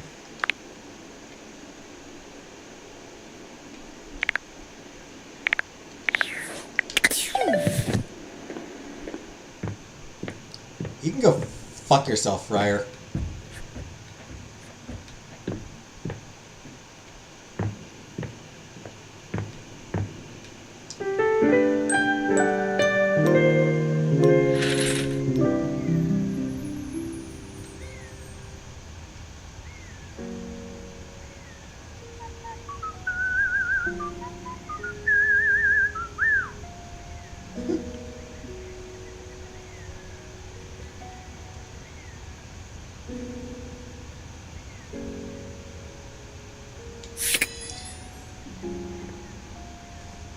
Multi-cooker that's saute, pressure cook, slow cook, so it's a good alternative to stove. Also, not for nothing, people do appreciate things that they are familiar with because they know how to use them. You know, like an air fryer, it's an entirely new appliance you need to learn how to use. And most recipes are for stove.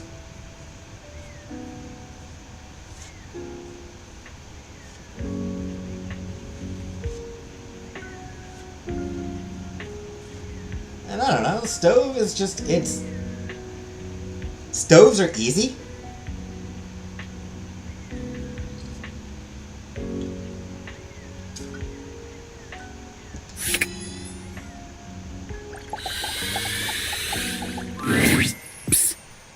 Come here. Rod waves you over, his voice low. What's going on? We gotta be quiet. Kurt is sleeping. Oh, I don't want to disturb him.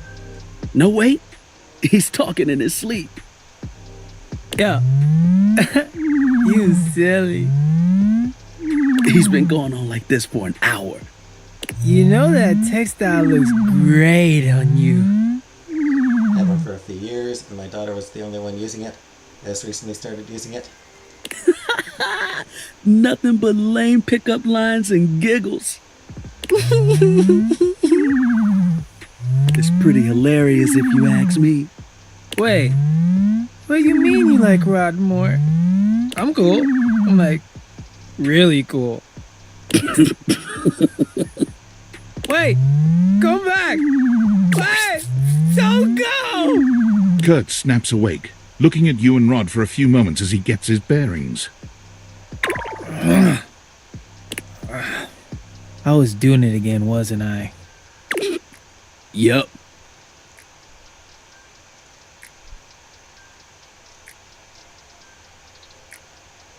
I thought it was super cute. You dream of love. See? I'm cute. Yeah. They said it. They called me cute. They were just being nice. Or honest, because honestly, I'm cute as hell. He is. Not cute enough for whoever you were dreaming about. You don't know that. It was my dream. Fine. I know that even you know, deep in the back of your brain, that I'm better looking.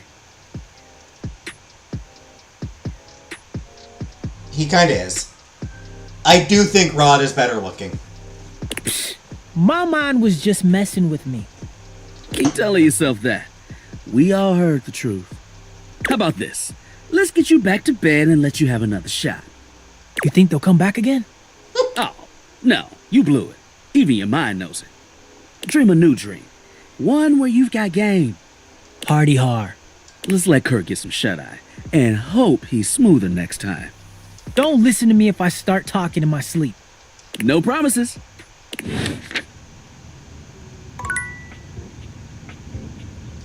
I don't like Rod's teeth.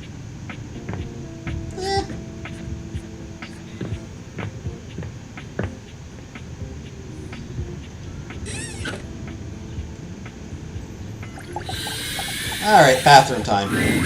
Hello, hello. How nice to see you again. I do hope that wound is healing up nicely. You've interrupted me in media res, so to speak. That refers to stories. I just got in a brand new shipment of bandages, so I'm taking a study break to organize everything.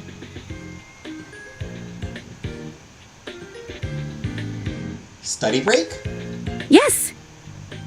I believe I mentioned to you that I am currently a top-notch medical professional.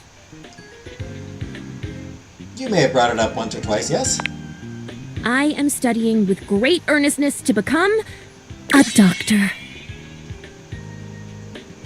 Wow, that's so cool. It is cool. It's the coolest thing I have ever done. It is a lot of work. In fact, let me show you my textbook. I might ask for your help with studying.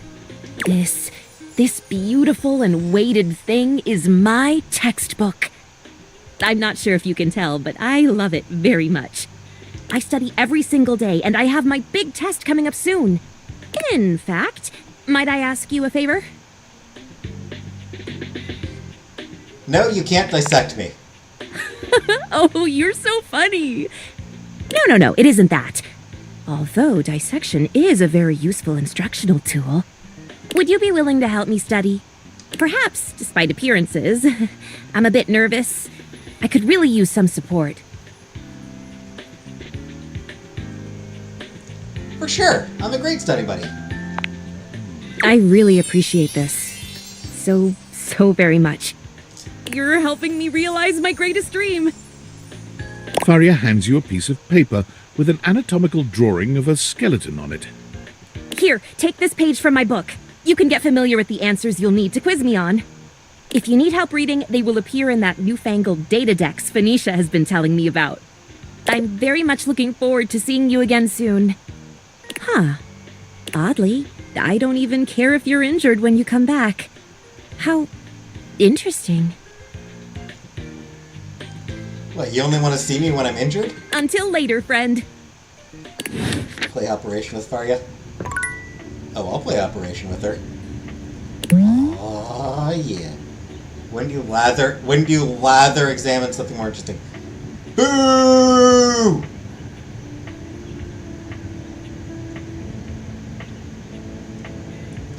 You know what? Let's finish this loser off. As you approach, Fucking you notice Johnny Johnny Splash. doesn't seem overly enthusiastic to see you. 'Cause I hate this guy. Perhaps disparaging his dreams and spending most of your time together making digs at him has taken its toll. What? What? Have I? Have I been? Have I been? I don't know how I've been treating Johnny. Some of them have been hilarious, but you can't blame him for being sore at you. I thought that I was generally supportive. Take out her funny bone. Have I completely forgotten how I treated him? I hope we can spend more time today being supportive of each other. A little less time poking fun at my dreams. I don't remember making fun of him. 100%, Johnny. I'm here and ready to be supportive. I really appreciate that. Because I got some amazing news to share. So, after you left the other day, I went ahead and submitted an audition tape to the American Maestro casting directors. I know we were supposed to do that together and whatnot, but I was just too darn excited to wait. And you ain't never gonna guess what happened. They said no?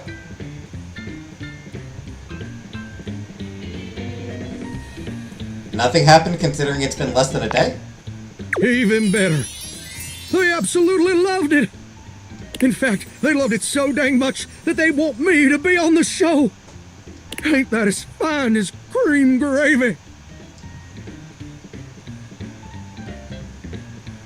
Wait, for real? Heck yeah. They said I would be, and I quote, absolutely perfect for the show. Yeah, they always need joke auditions. And Fontana, she's one of the executive producers or something like that, said I'm exactly what they've been looking for. Can you believe that? Exactly what they've been looking for. I feel like a catfish in a fresh mud hole. Honestly, I'm speechless. Me too. Well, maybe not that speechless. Listen to me rambling on at 1,000 miles an hour. And you know what's crazy?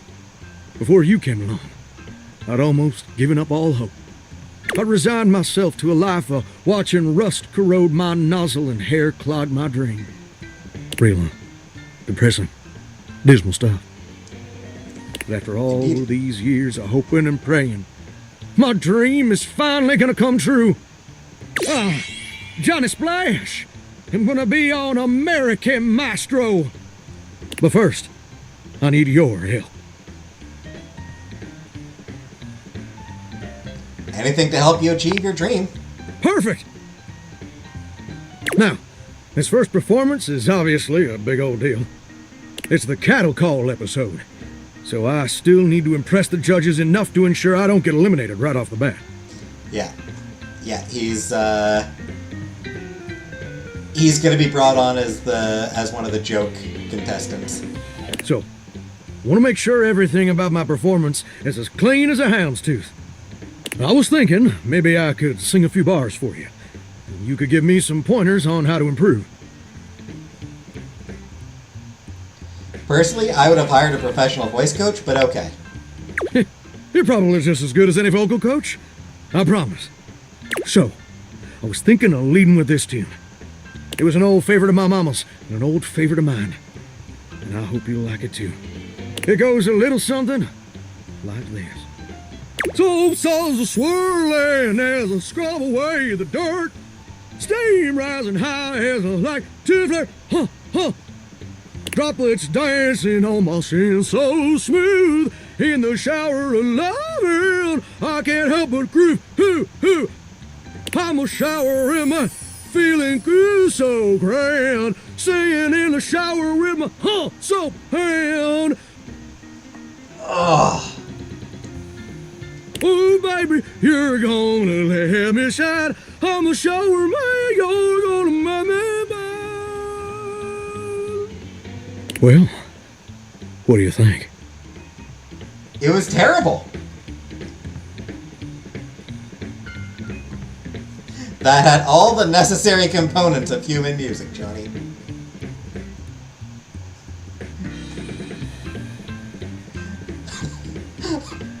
All the necessary components of human music. Wow! Cold!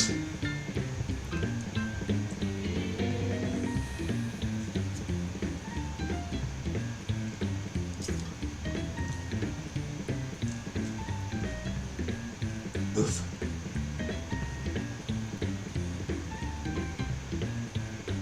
Oh, wow. That was, Wait! You didn't like it?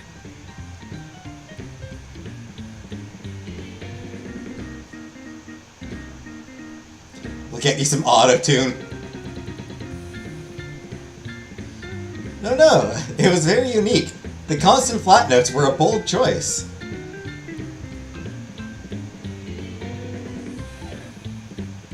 Yeah, we'll get you some auto-tune and you'll be fine. I can't believe this. You know what I think. I think you're just jealous.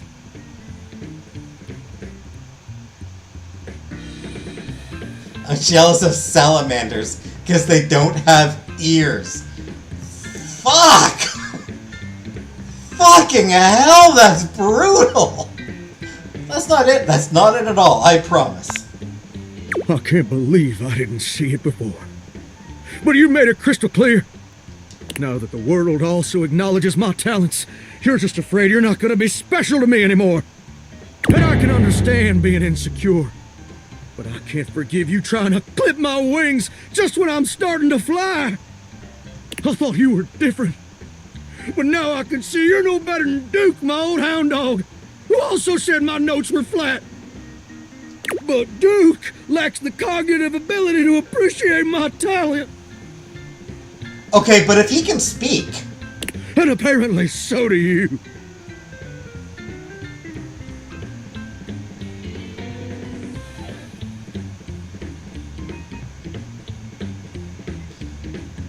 I just think you need a little more practice is all. Enough! I don't have time to keep rehashing this with you. I'm on in less than an hour. They're letting me perform via video conference. Because I'm a shower and I couldn't come into the studio, obviously. Also, I couldn't find a suitable pet hotel for Duke's very specific dietary restrictions. There were a lot of issues. I can look. Fair. Please don't be like this. Look, I better go. I'm sorry things had to end this way. I really did like you. And you changed me in ways I never thought possible. And I'll forever be grateful for the contributions you've made to my personal growth. Bye!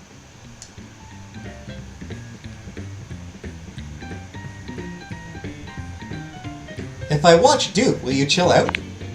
You do that? For me? All right. You're right. You're right. I am being way too dramatic. Like a possum playing dead.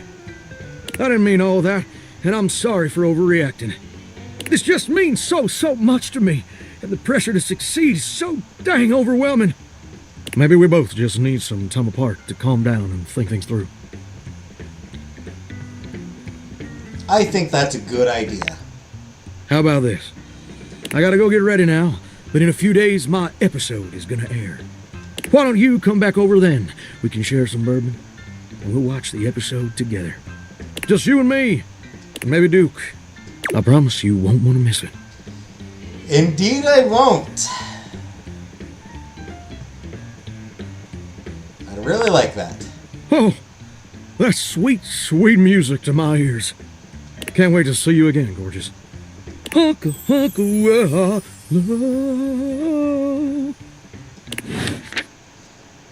So now we know the singing is supposed to be bad, but man, were they ever successful. Fly. Closet, where secrets are kept. Thank you. Ooh, shake me, baby. Oh, my love! Ooh, shake me, baby. Ooh, shake me, baby. Ooh, shake me, baby.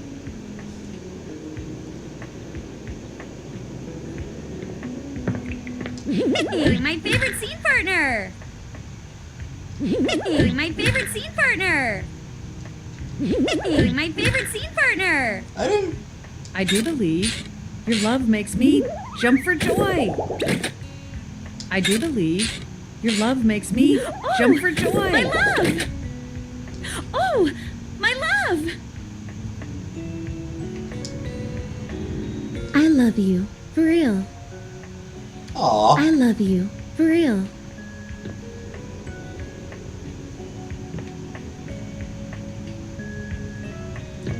I haven't spoken to her since like the first fucking day.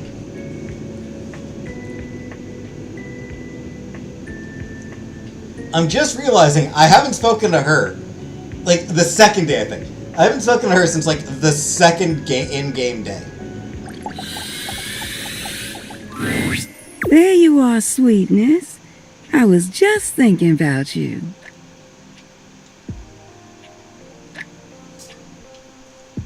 Why was I on your mind? I told you to swing by, and I was wondering if you were gonna. I did sure take my sweet-ass time. I'm glad you did, because I just finished a shift. I have some time to spare if you want to talk some. You work a lot? Depends on how up and about you are, really. The more you do, the more I gotta do. She runs hot and cold. Hi-yo!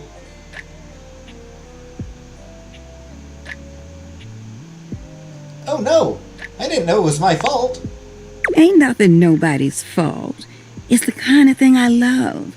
I sit in here and I make sure everyone who needs some steamy attention gets it. It's what I'm here to do. Goodness, it's what I love to do. How long have you been doing it? Is this your sly way of asking how old I am? See, where I'm from, it's not polite to do that. Although, moving around by what people thought was polite and correct never really suited me anyway. Let's just say, I remember all the folks who stayed here before you. Oh, 1 second.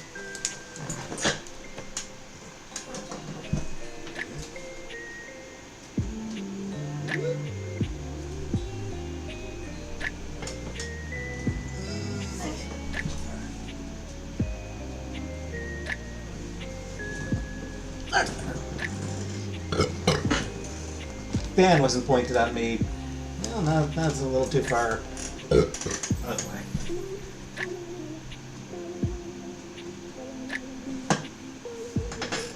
That seems good. Just needed to adjust my fan.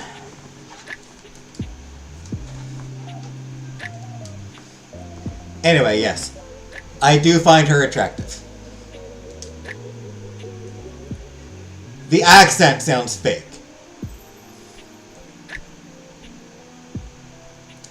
I will say the accent sounds fake. Gassy. Hello. She's water heater. What were they like? If you don't mind telling me.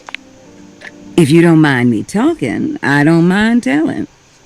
Truth is, one of the previous folks who stayed here was super cute. Engaged couple, beautiful together. Both of them were. Well, can I give my honest opinion? Please. Oh, please do. Neither one of them was as cute as you. Aww. Either way, they were here and they set up home pretty quickly. River and I both liked them. They brought so much life into this place. Oh, you burping, Gassy. They took long showers together all the time. Just about tapped me dry, keeping things hot up there for them. Although, I hear they didn't really need my help to do that. Aww. Oh, yeah. You picking up what I'm saying. But they used to throw these big parties, too. Family was always over, and every now and then, they had this little kid who would come play hide and seek. Their favorite hiding spot was in here with me, so I would just hum to them. I think they found being next to me safe. Aww. I miss that little kid sometimes. That's a very sweet story, actually. Did something happen to them? What? No. The couple just moved out eventually. You think about them often? Now, when did this story become about me? You don't need to worry yourself about who I do and don't be missing. The past is the past, sweetheart. I don't live in that place. You don't make it as long as I have dwelling.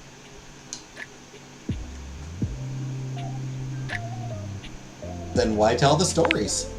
There's a difference between knowing your history and living in it. Besides, you saying you didn't like my story? I liked it a lot. Well, good. I enjoyed telling it. Which reminds me of this one time where... No, you know what? I'ma wait for that one. Aw. You want to hear more? You gotta come back. Alright, that's fair. Besides, it's time I check in on my boy Washford. Oh, I know Washford. Wait, you like him? And you don't? Huh. What's not to like about that hunky man? He's just one of the hunkiest hunks that ever did hunk. He is, kinda. Ooh, the way he calls out to me when he needs some of what I got. Well, it's enough to get me bubbling. I bless the day you wheeled him into this house. Drysdale's all right, but Washford? Winifred fans herself with one hand, beginning to lose herself in her own fantasy. I wouldn't mind going through a couple of cycles with him. Ooh! I think I said too much.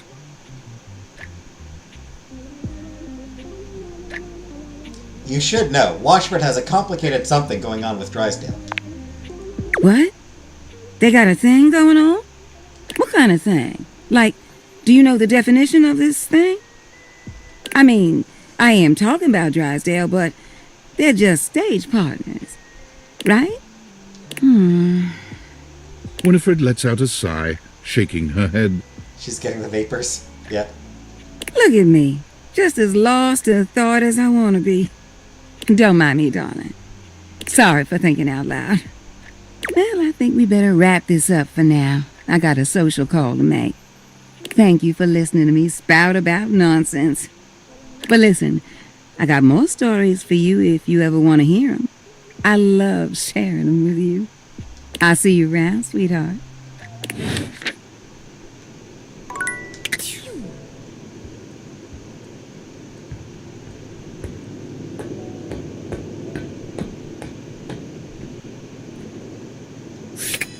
Alright, where was the,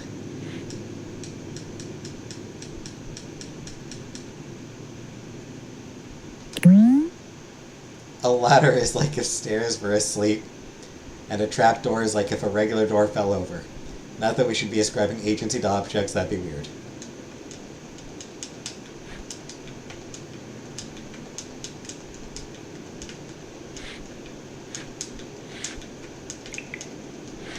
There it is. I probably should have done this during the daytime.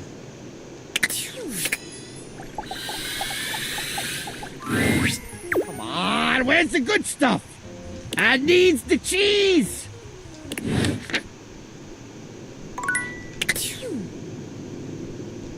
What?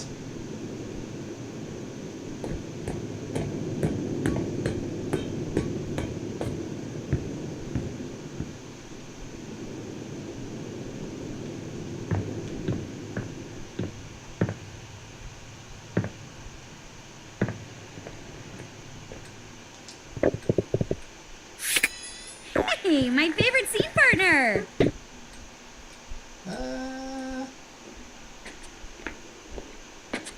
When you smile at me like that, I can do anything. Now you see it. Now you don't. Ooh, fancy.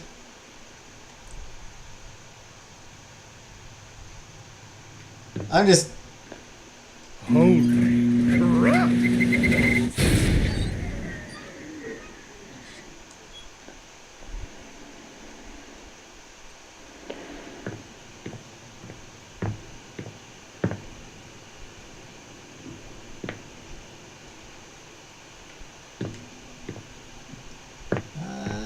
What else have I finished? Anytime you want a nap or a cuddle, I'm here for you.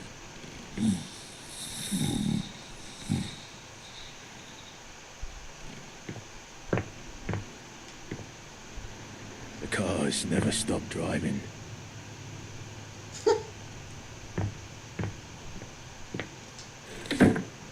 Cheeky.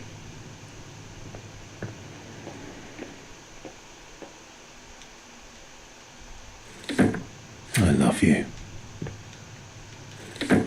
A whole new room, just for you. I just feel like... Nice day outside, I reckon.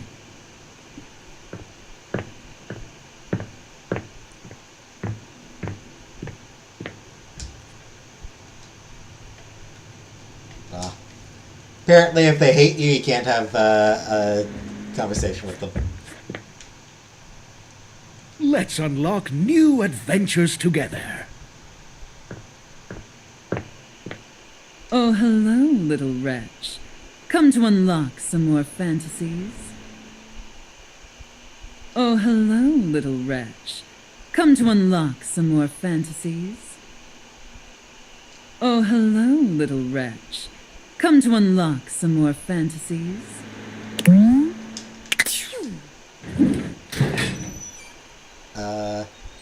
I need you to stay open. There we go.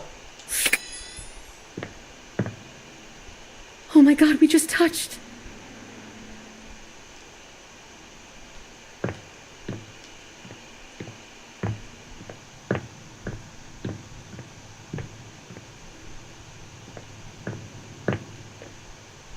Hey, bitch. I'm a duck.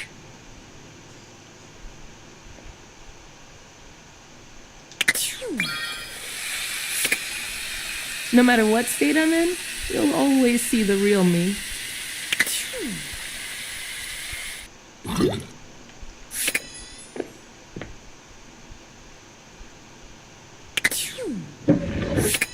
Looking for a good time?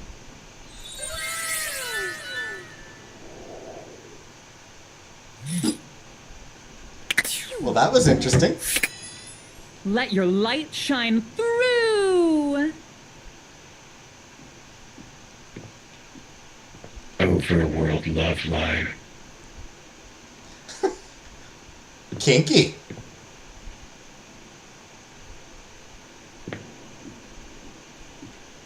Come and give me a little snuggle, lover.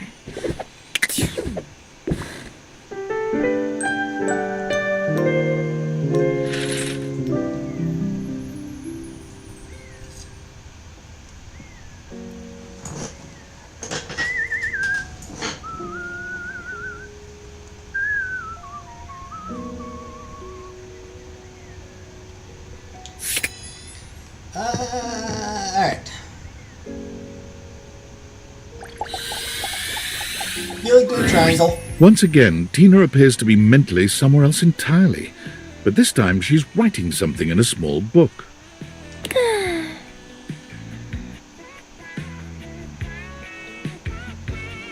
Hey, Tina, what are you doing? Oh god, you scared the angles right off of me. Hey, bitch, I'm a duck. Yep. Honestly, it's a great line. Hey, bitch, I'm a duck. That is a phenomenal line. Like, it's just, if you can say that phrase, yeah. I'm journaling. What's it look like? Oh, I see. The hell's that supposed to mean?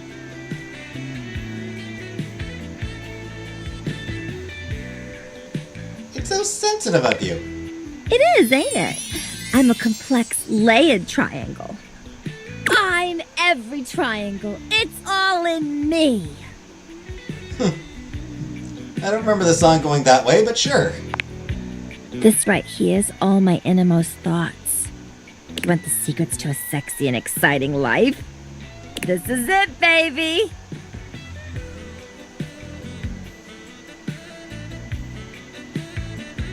So did you want me to read it? Are you crazy? You think I'm just gonna give you the keys to the kingdom? You think you can just get to know a complex, sensitive triangle like me just by reading my diary? I thought you said it was a journal. Don't change the subject! Okay. Semantic arguments, not something you're interested in. I'm gonna put this right here where nobody can reach it.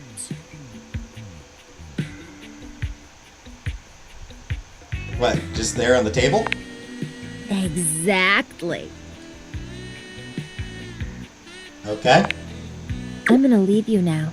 Don't try nothing funny. I got my eye on you.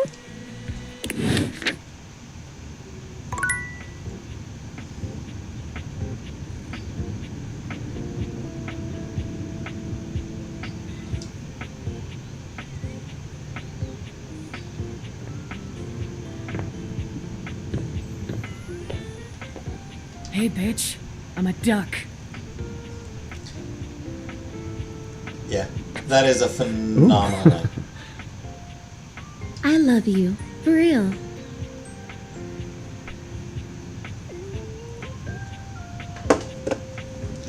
I wonder if Amanda Hufford just sometimes just says that.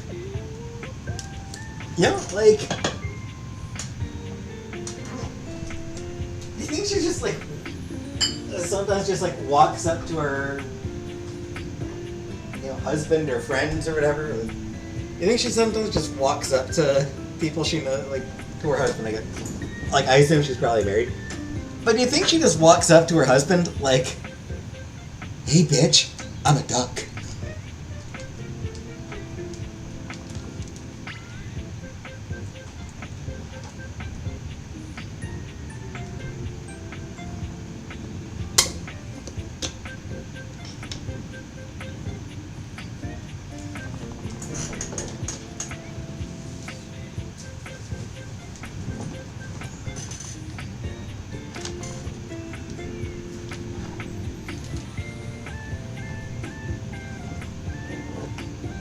I'm gonna use that line.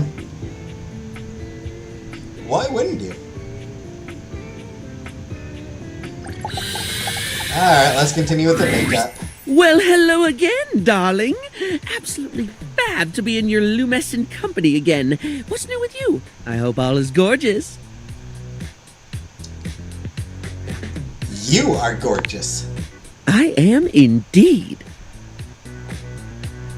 So, since we last chatted, I memorized the hex codes of all my favorite shades of pink. And then I forgot them. Been there. I'm gonna read up on this thing. I'm gonna spend like 3 days straight obsessing over this particular topic. Day 4? All of it out of my memory. All of it out of my mind. I was supposed to be organizing all my color palettes before I got distracted by thinking about pink things and trying to name all the stuff I know that's pink. So, anyway, if you were thinking of going with the Smile Republic Berry Red eyeshadow today, I apologize in advance for not knowing where it is. Yeah, I've also been there, and it's like, I should be doing this. So instead, I'm going to obsess over something completely different. You really do have a lot going on in that brain, don't you? I suppose I do. Which is funny, because if you'd asked me, I'd say my head's empty most of the time. I'm pretty sure he's got ADHD. Barry is very ADHD coded. I forget enough things that it should be, but the moment a thought's gone, the space immediately gets filled up with something else.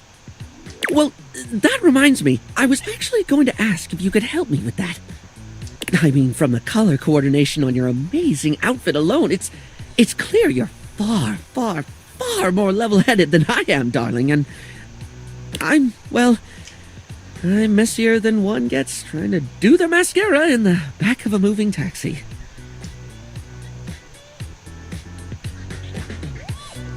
I wouldn't say I'm a beacon of organization, but I can do my best to help. If you're offering, I'd absolutely love the help, sweetie.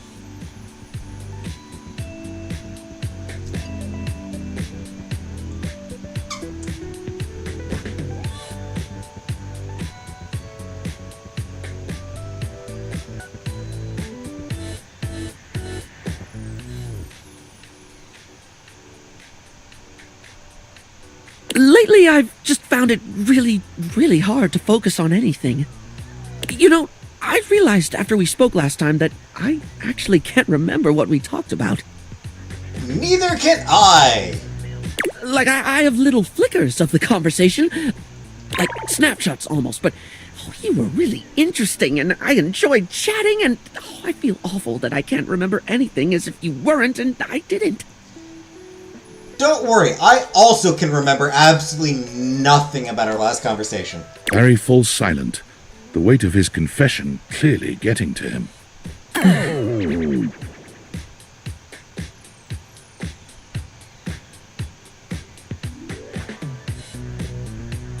He tried to push a bunch of makeup onto me, ask some silly questions, that's it.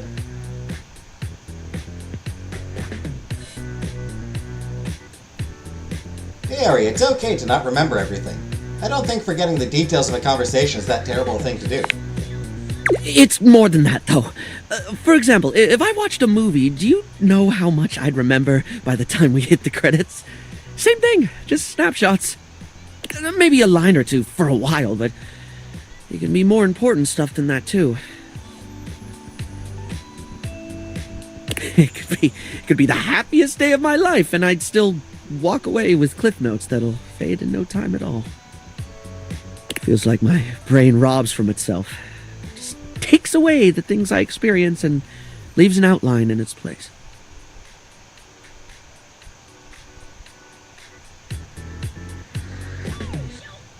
Yeah, kinda.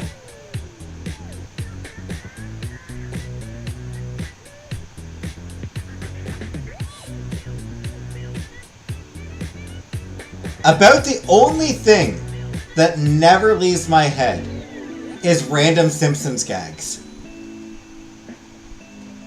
Remember Alf? He's back! In Pog form!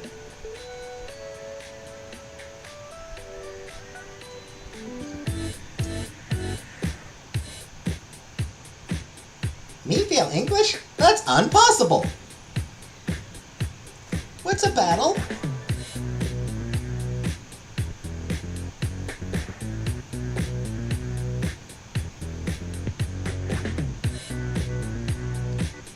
I call the big one Bitey. Yeah, random Simpsons gags. I will remember those until the day I fucking die.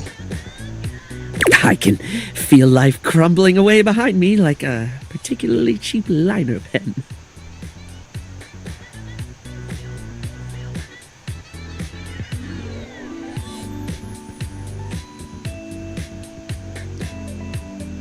I'm like that with Friends. I think I watched Friends less often, or like, I think I watched repeats of Friends less often than I watched repeats of The Simpsons. Because, I mean, that was the thing. Like, Simpsons was on, like, 24 hours a day. There was always some channel showing reruns of The Simpsons. And, I mean, it was funny, so you'd watch it. So you'd see the same episode 100 times.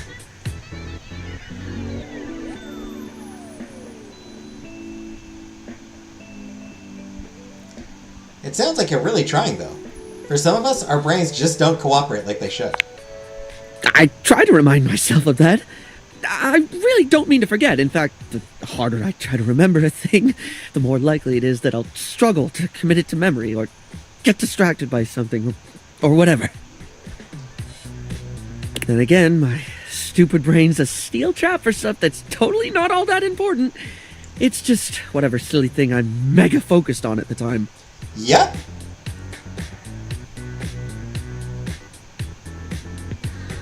Yep, ask me about Mass Effect trivia? Oh, I remember a lot about Mass Effect. I could go on for hours about the minutia of X-Men.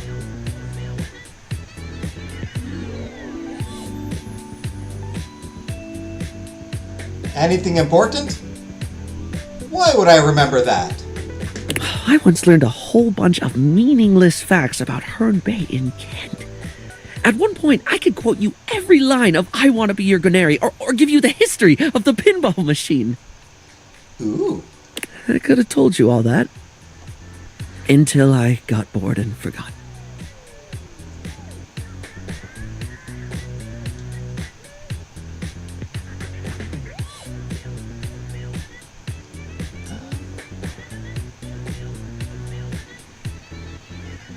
Season box set of Friends. I watch so much. That's on some channels, dude. Yeah, I mean, Friends is another show that's on most of the day. Again, it's one of those things where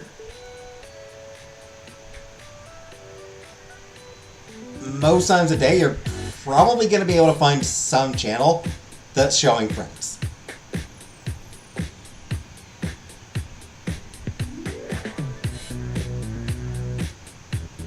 It is very much one of those just constantly on shows. So you hyperfixate on things? Makes sense that you'd remember that stuff. The only thing that ever really stays is the thing I talk people's ears off about all the time. Cosmetics, product, makeup, and skincare, all that glitz. I'm never not fascinated by the things we style ourselves with, and I guess that's what makes Barry Styles Barry Styles. So that's the important thing then. It's what I can remember, so that's me. Pretty ironic, darling. The closest thing to my heart is only skin deep. Ooh, that is clever.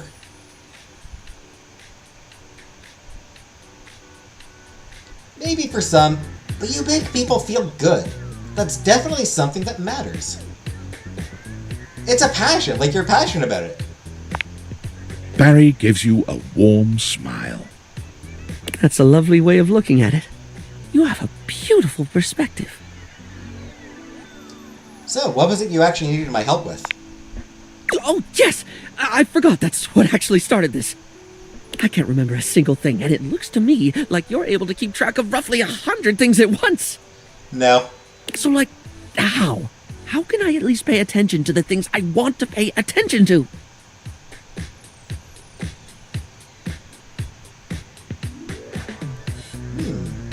Well, it seems to me that if you can't keep everything in your head, keeping it somewhere else might be the best thing. How do you mean, hun?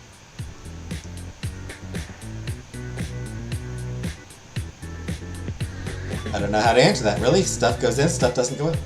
This might sound obvious, but write things down? Not just important dates, but all sorts of things. All sorts of things. Things others said that made you laugh. The details of events that you keep wishing you didn't forget. Oh, yes, of course, darling. It's so obvious. Yet I never actually do it. Sometimes I think to do it, but then I just don't. Feels like too much, or I convince myself I don't need to. But I do need to, don't I? If it matters to you, then you should. I don't bother doing shit like that because it doesn't really matter to me. To be blunt, yeah. Heck, even if I forget to bring a notepad, I'm literally never more than 2 inches away from a liner pen in my own arms. Using the tools of the trade aren't a bad idea, actually. Oh, like I could use the orange eyeshadow as a highlighter for super important notes, because it's a lovely shade and it's always left unused on the palette. And I have this red ink liner that's always been too splodgy for lips, but oh, it looked gorgeous in a notebook. I didn't even think about how fabulous the book itself could look. There you go. That's the idea. If you make it fun, you make it far easier to remember.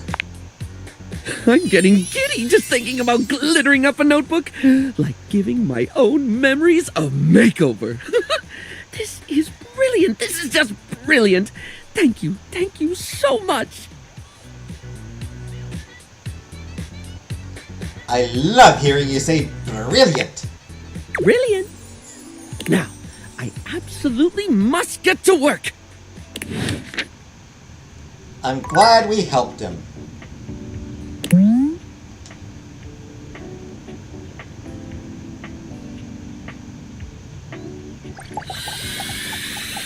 Alright, how about Bathsheba? Bathsheba is deep into a novel of some sort when you see her. It must be salacious because she's gasping and fanning herself. Enough of the will they, won't they? Get you some fangirl. Oh, just kiss her. Come on.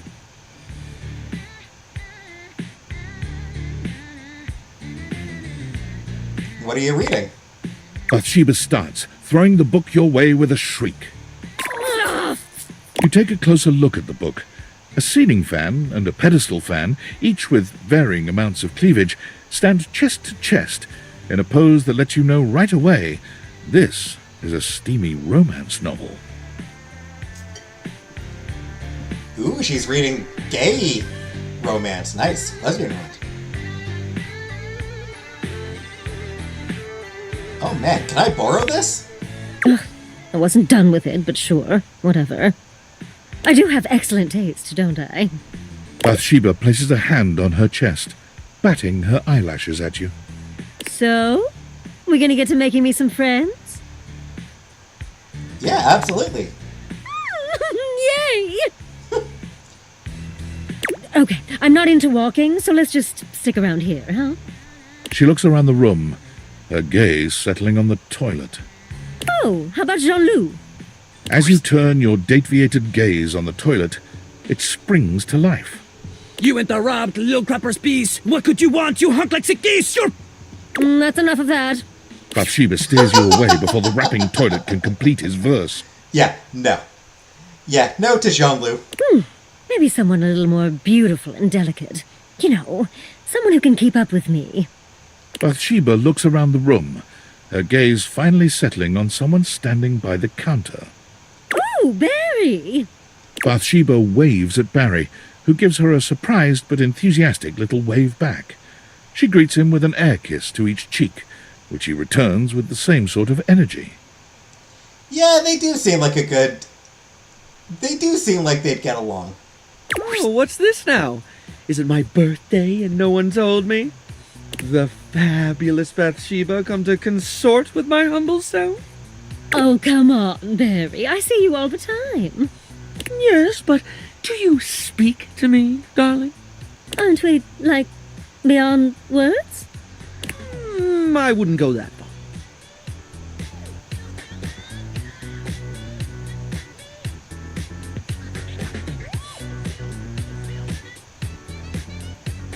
You should be kinder to the things around you. It's about time someone said so. I don't need a thing from her, you understand. But a little courtesy goes a long way. Listen, Barry, honey. There's no reason you and I shouldn't be close. I mean, you probably don't want to throw your cosmetics into the bath. She just wash them off. Yeah, you don't want you don't want to put cosmetics in the bath. They have similar energies, though. I mean, we're both beautiful, and we love things that make you beautiful. Instant besties, right? Well, it would be nice to have someone to talk to about my latest obsessions. Oh, today it's snail mucin. You wouldn't believe the limitless beauty application snail mucin has.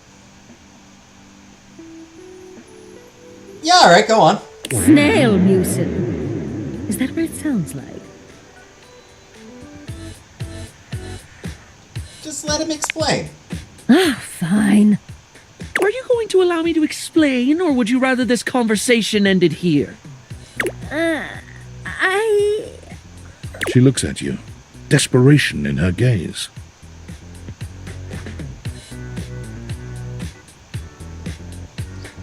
You should probably stop there. Well, I shan't be wasting my deeply valuable time if it's not appreciated. To be fair, snail mucin is not a... It's a topic that a lot of people would find gross. Ta-ta! Boy, was that a flop. Can you imagine? A beauty like me covering my face in snail gunk.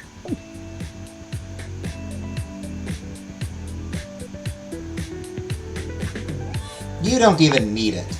Oh, stop it. But seriously, go on.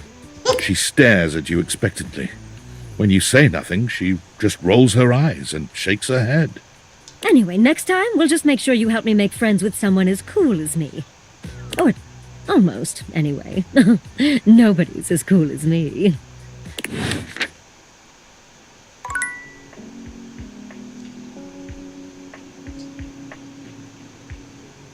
Towel? How about towel? You see Tyrell confidently strutting through the room he seems to know best. Tyrell is my name and cleaning water is my game.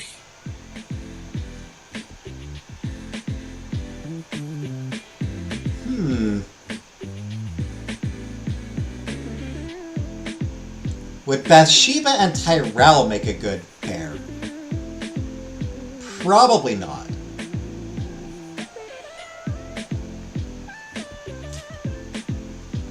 Hey, Tyrell, what's up with you today? Keeping it fluffy. And, thoughtful. Hey, we don't like thoughts around these parts. Thoughtful? I just had a bit on my mind lately. I heard you splish-splashing with Johnny and Bathsheba. Things tend to get a little wet with them, so I just expected. Never mind. Were you eavesdropping? Leave Eves out of this. Don't worry. I didn't hear anything. I heard. But the water on the floor was a dead giveaway. Sorry if it seems like my tassels are in a twist. Your boy's all good.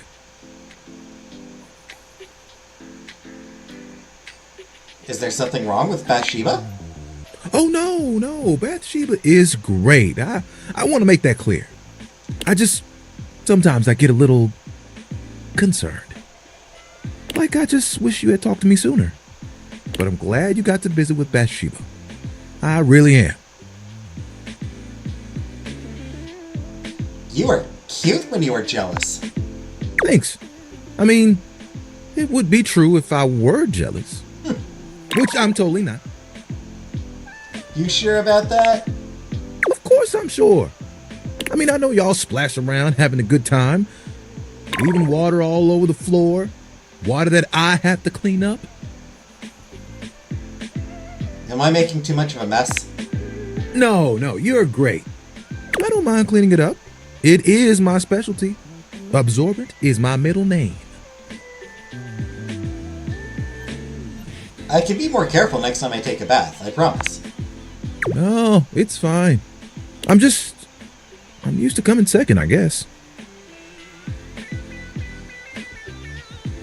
I've never put a towel as the main character in anything. I mean, it'd be hard to pull off. It'd be hard to do a thing where the towel is the main character. On a side note, on a totally random note, one thing I do actually like about this game for the art. What makes you say that? I'm always there for the messes in life. Never the memories. Whew, look at me. Getting all sentimental and we just met. The black characters have white hands, white palms. You think I'm jealous? How about this? Let's get to know each other a bit. Then you might make me spill the beans. For a lot of art, for black people, they just, the palms are as dark as the rest of the skin. But that's not actually how black people's hands work.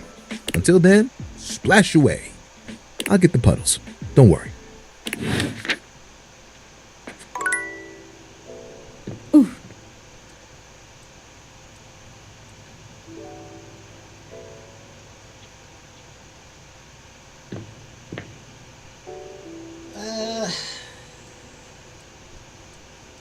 Alright, let's finish up tonight with... Stepford is pacing when you find him, giving himself what seems to be a pep talk. Come on, Stepford, just go sign up for it. What's the worst that could happen? A lot, that's what could happen. Yeah, I better avoid it altogether. But what if I won? What if? Oh, it would be everything I've ever dreamed of. Oh, I don't know.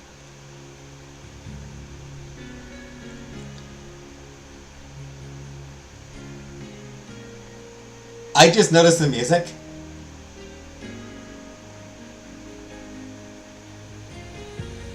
It's clearly trying to evoke... Oh. Shit, how does it go? But that music that gets used for, like, sport scenes? Heavily parodied.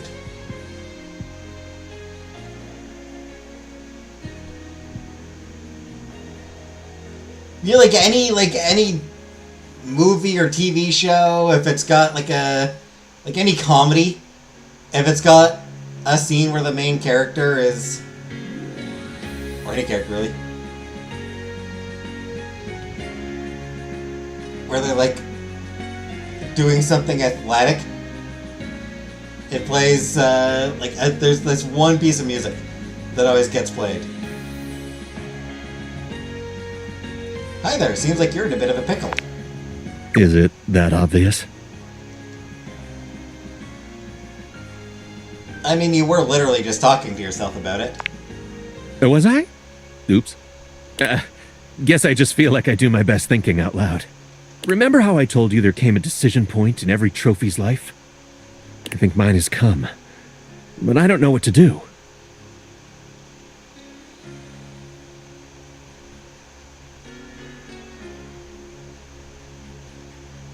Maybe I can help. Really? You'd help me? That's so nice of you. Yeah, it's got like that. Do do do do do do do do do. The Olympics. Yes, the Olympics music. It's like that Olympic style music.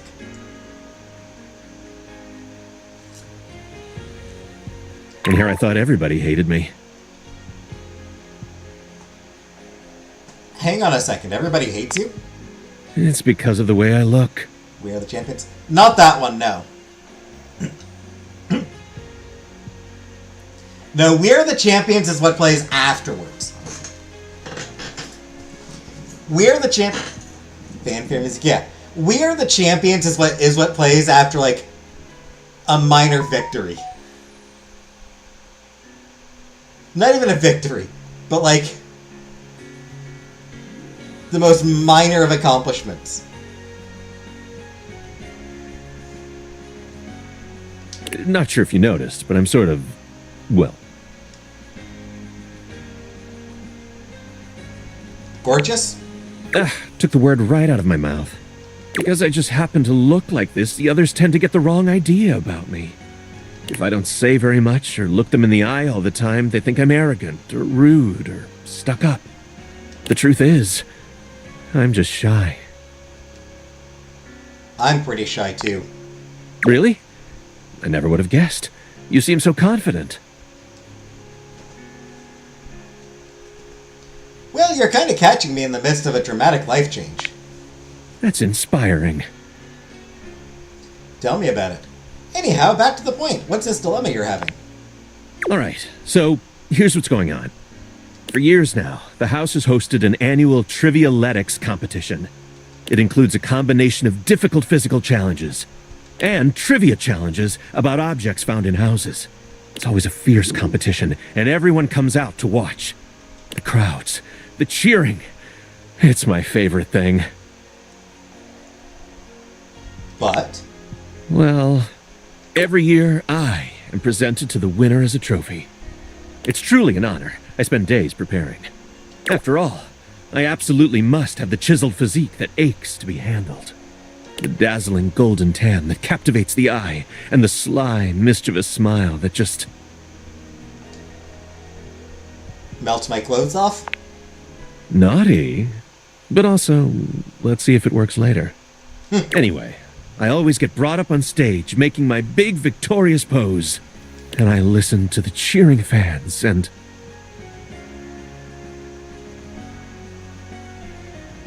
you wish they were cheering for you, don't you? I do. I have to confess, I really do. But they're never cheering for me. And they never will, unless you get out there and compete. Exactly. But what if I lose? I don't know if I could bear it.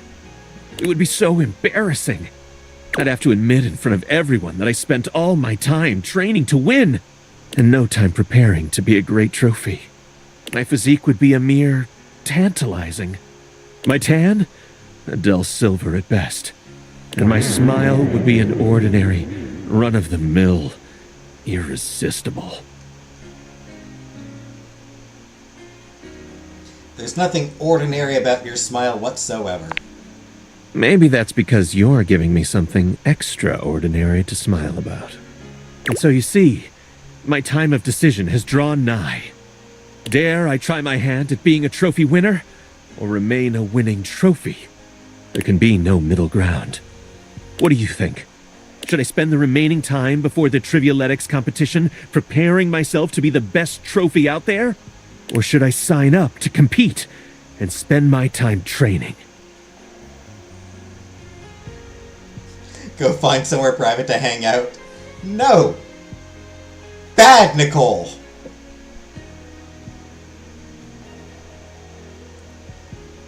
I think he should sign up for the competition. My gosh, I'm gonna do it! That was the push I needed. I'll go right now. Wish me luck. Luck!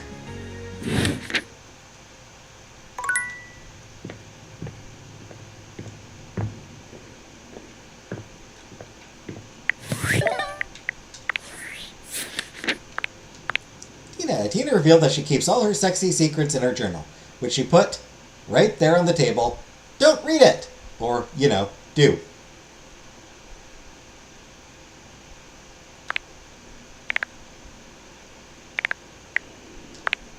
American Meister is going to bring Johnny on the show. Come back to watch Johnny's episode with him. Guarantee he's there as a joke, as one of the joke contestants. Last time you saw Bathsheba, Barry joined you and proclaimed the miracles of snail mucin as a beauty product. Bathsheba wasn't interested. See her again if you want to keep helping her try to make some friends. Turns out Barry has been struggling with memory loss. You did your best to help him out. Tyrell, who seems a bit shy, isn't ready to fully open up to you yet. He asked you to come see him again soon to get to know him better.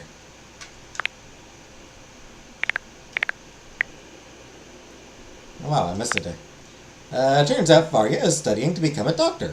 You offered to help her study by quizzing her. You received a page out of Varya's textbook. You can read what it says on the Collectibles tab of the Data Decks. Skeletal illustration. The number of bones in the human body is 206.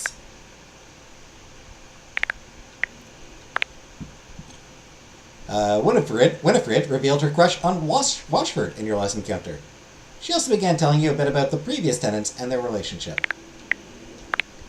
You convinced Stepford to go sign up for the Household Trivialetics competition, whatever that is.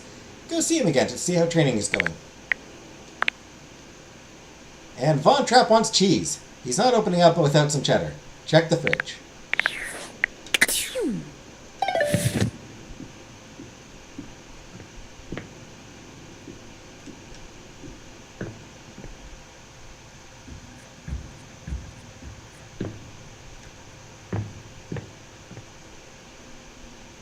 I do want to check something before I...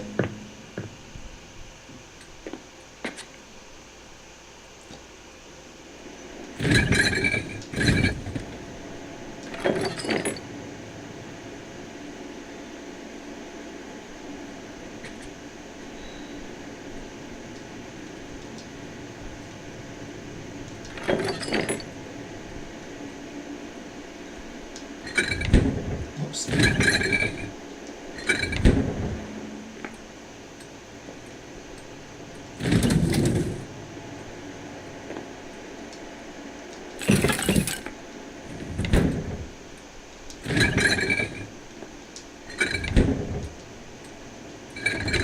Alright, I'll check on that stuff another time, I think.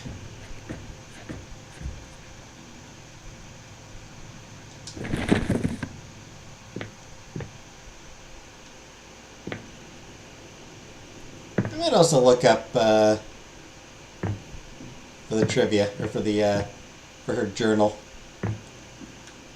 to see if it's like just something that I talk to her again and I get it, or if I have to actually find it.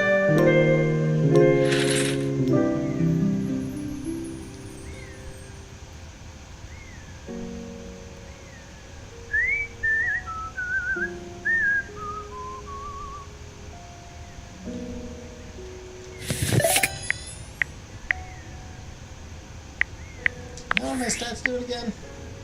Right. Really goddamn low.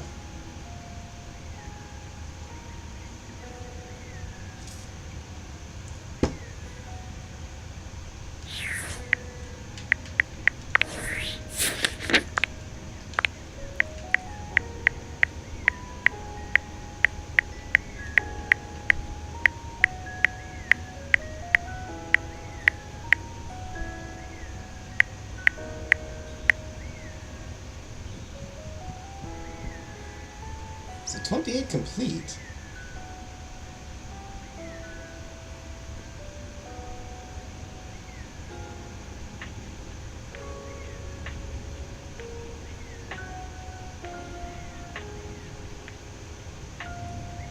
74 left to do, I guess.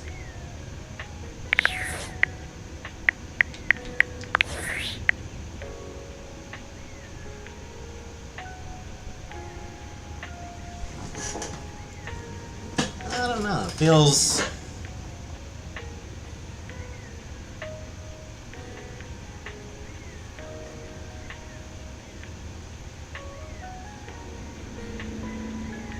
do somehow feel like I should be further along in the specs, but I don't know.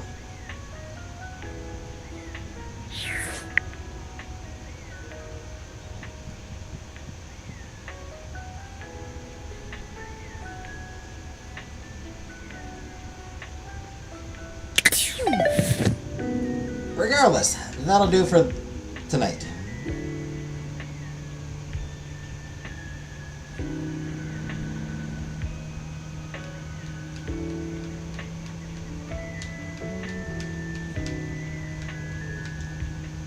I'll continue next week. How do you get your smarts up? I mean, they're all the same. It's, So, for example, Skylar. You see that that symbol underneath her icon, that flower symbol. That means that once I get an ending with Skylar, she'll increase my charm. So increasing my smarts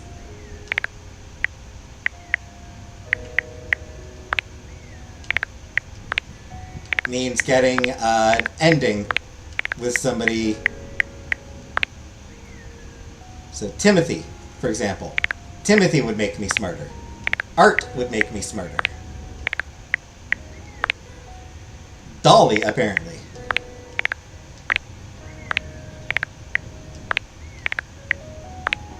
Luna. Gaia.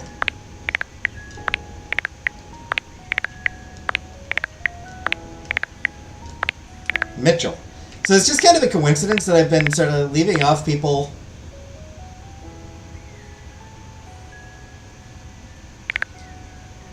It's just a weird coincidence that I've been, that I haven't been focusing on people who do raise, smarts.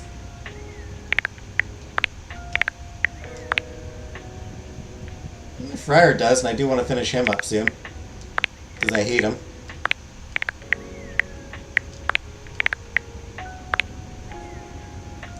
Jason Hucklebuck Exporter plays data. Just about.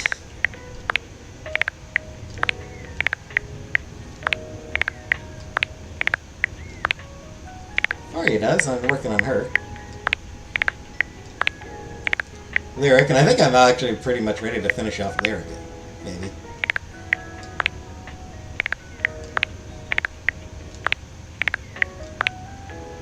Maggie, you know what, I should finish it. I should continue Maggie. I should continue Maggie. She's voiced by Ali Hillis, my beloved Liara.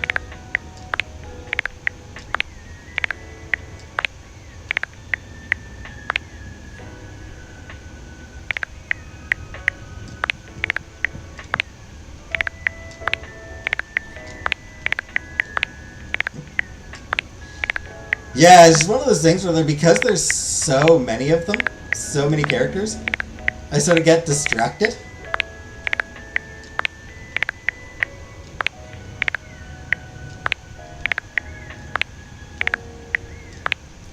It's just way too easy to get distracted.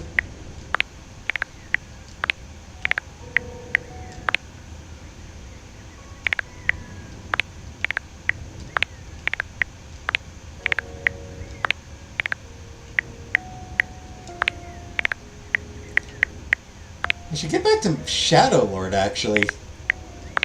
I haven't done Shadow Lord in a long time.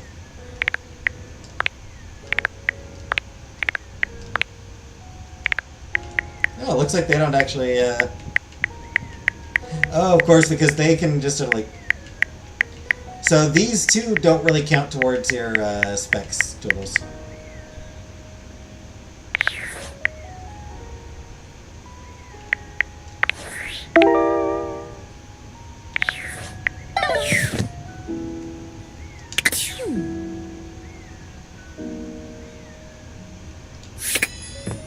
I love to watch you walk past. I love to watch you walk past. Sweet dreams. Coming or going. Onward and forward. What did you say? Onward and forward. Onward and forward, okay. Alright. So yeah.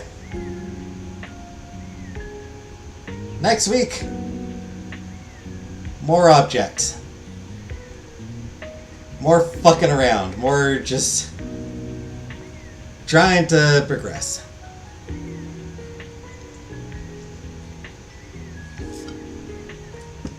Try to finish up a few more. Try to finish up a few more of the Datables, who are reasonably far along, and start making progress with some of the ones that I've barely done anything with.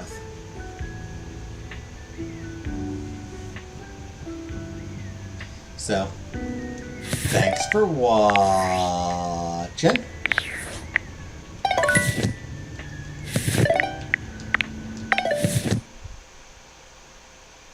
Pilot lights unfortunately use roughly half a heating system's total energy used merely by staying lit.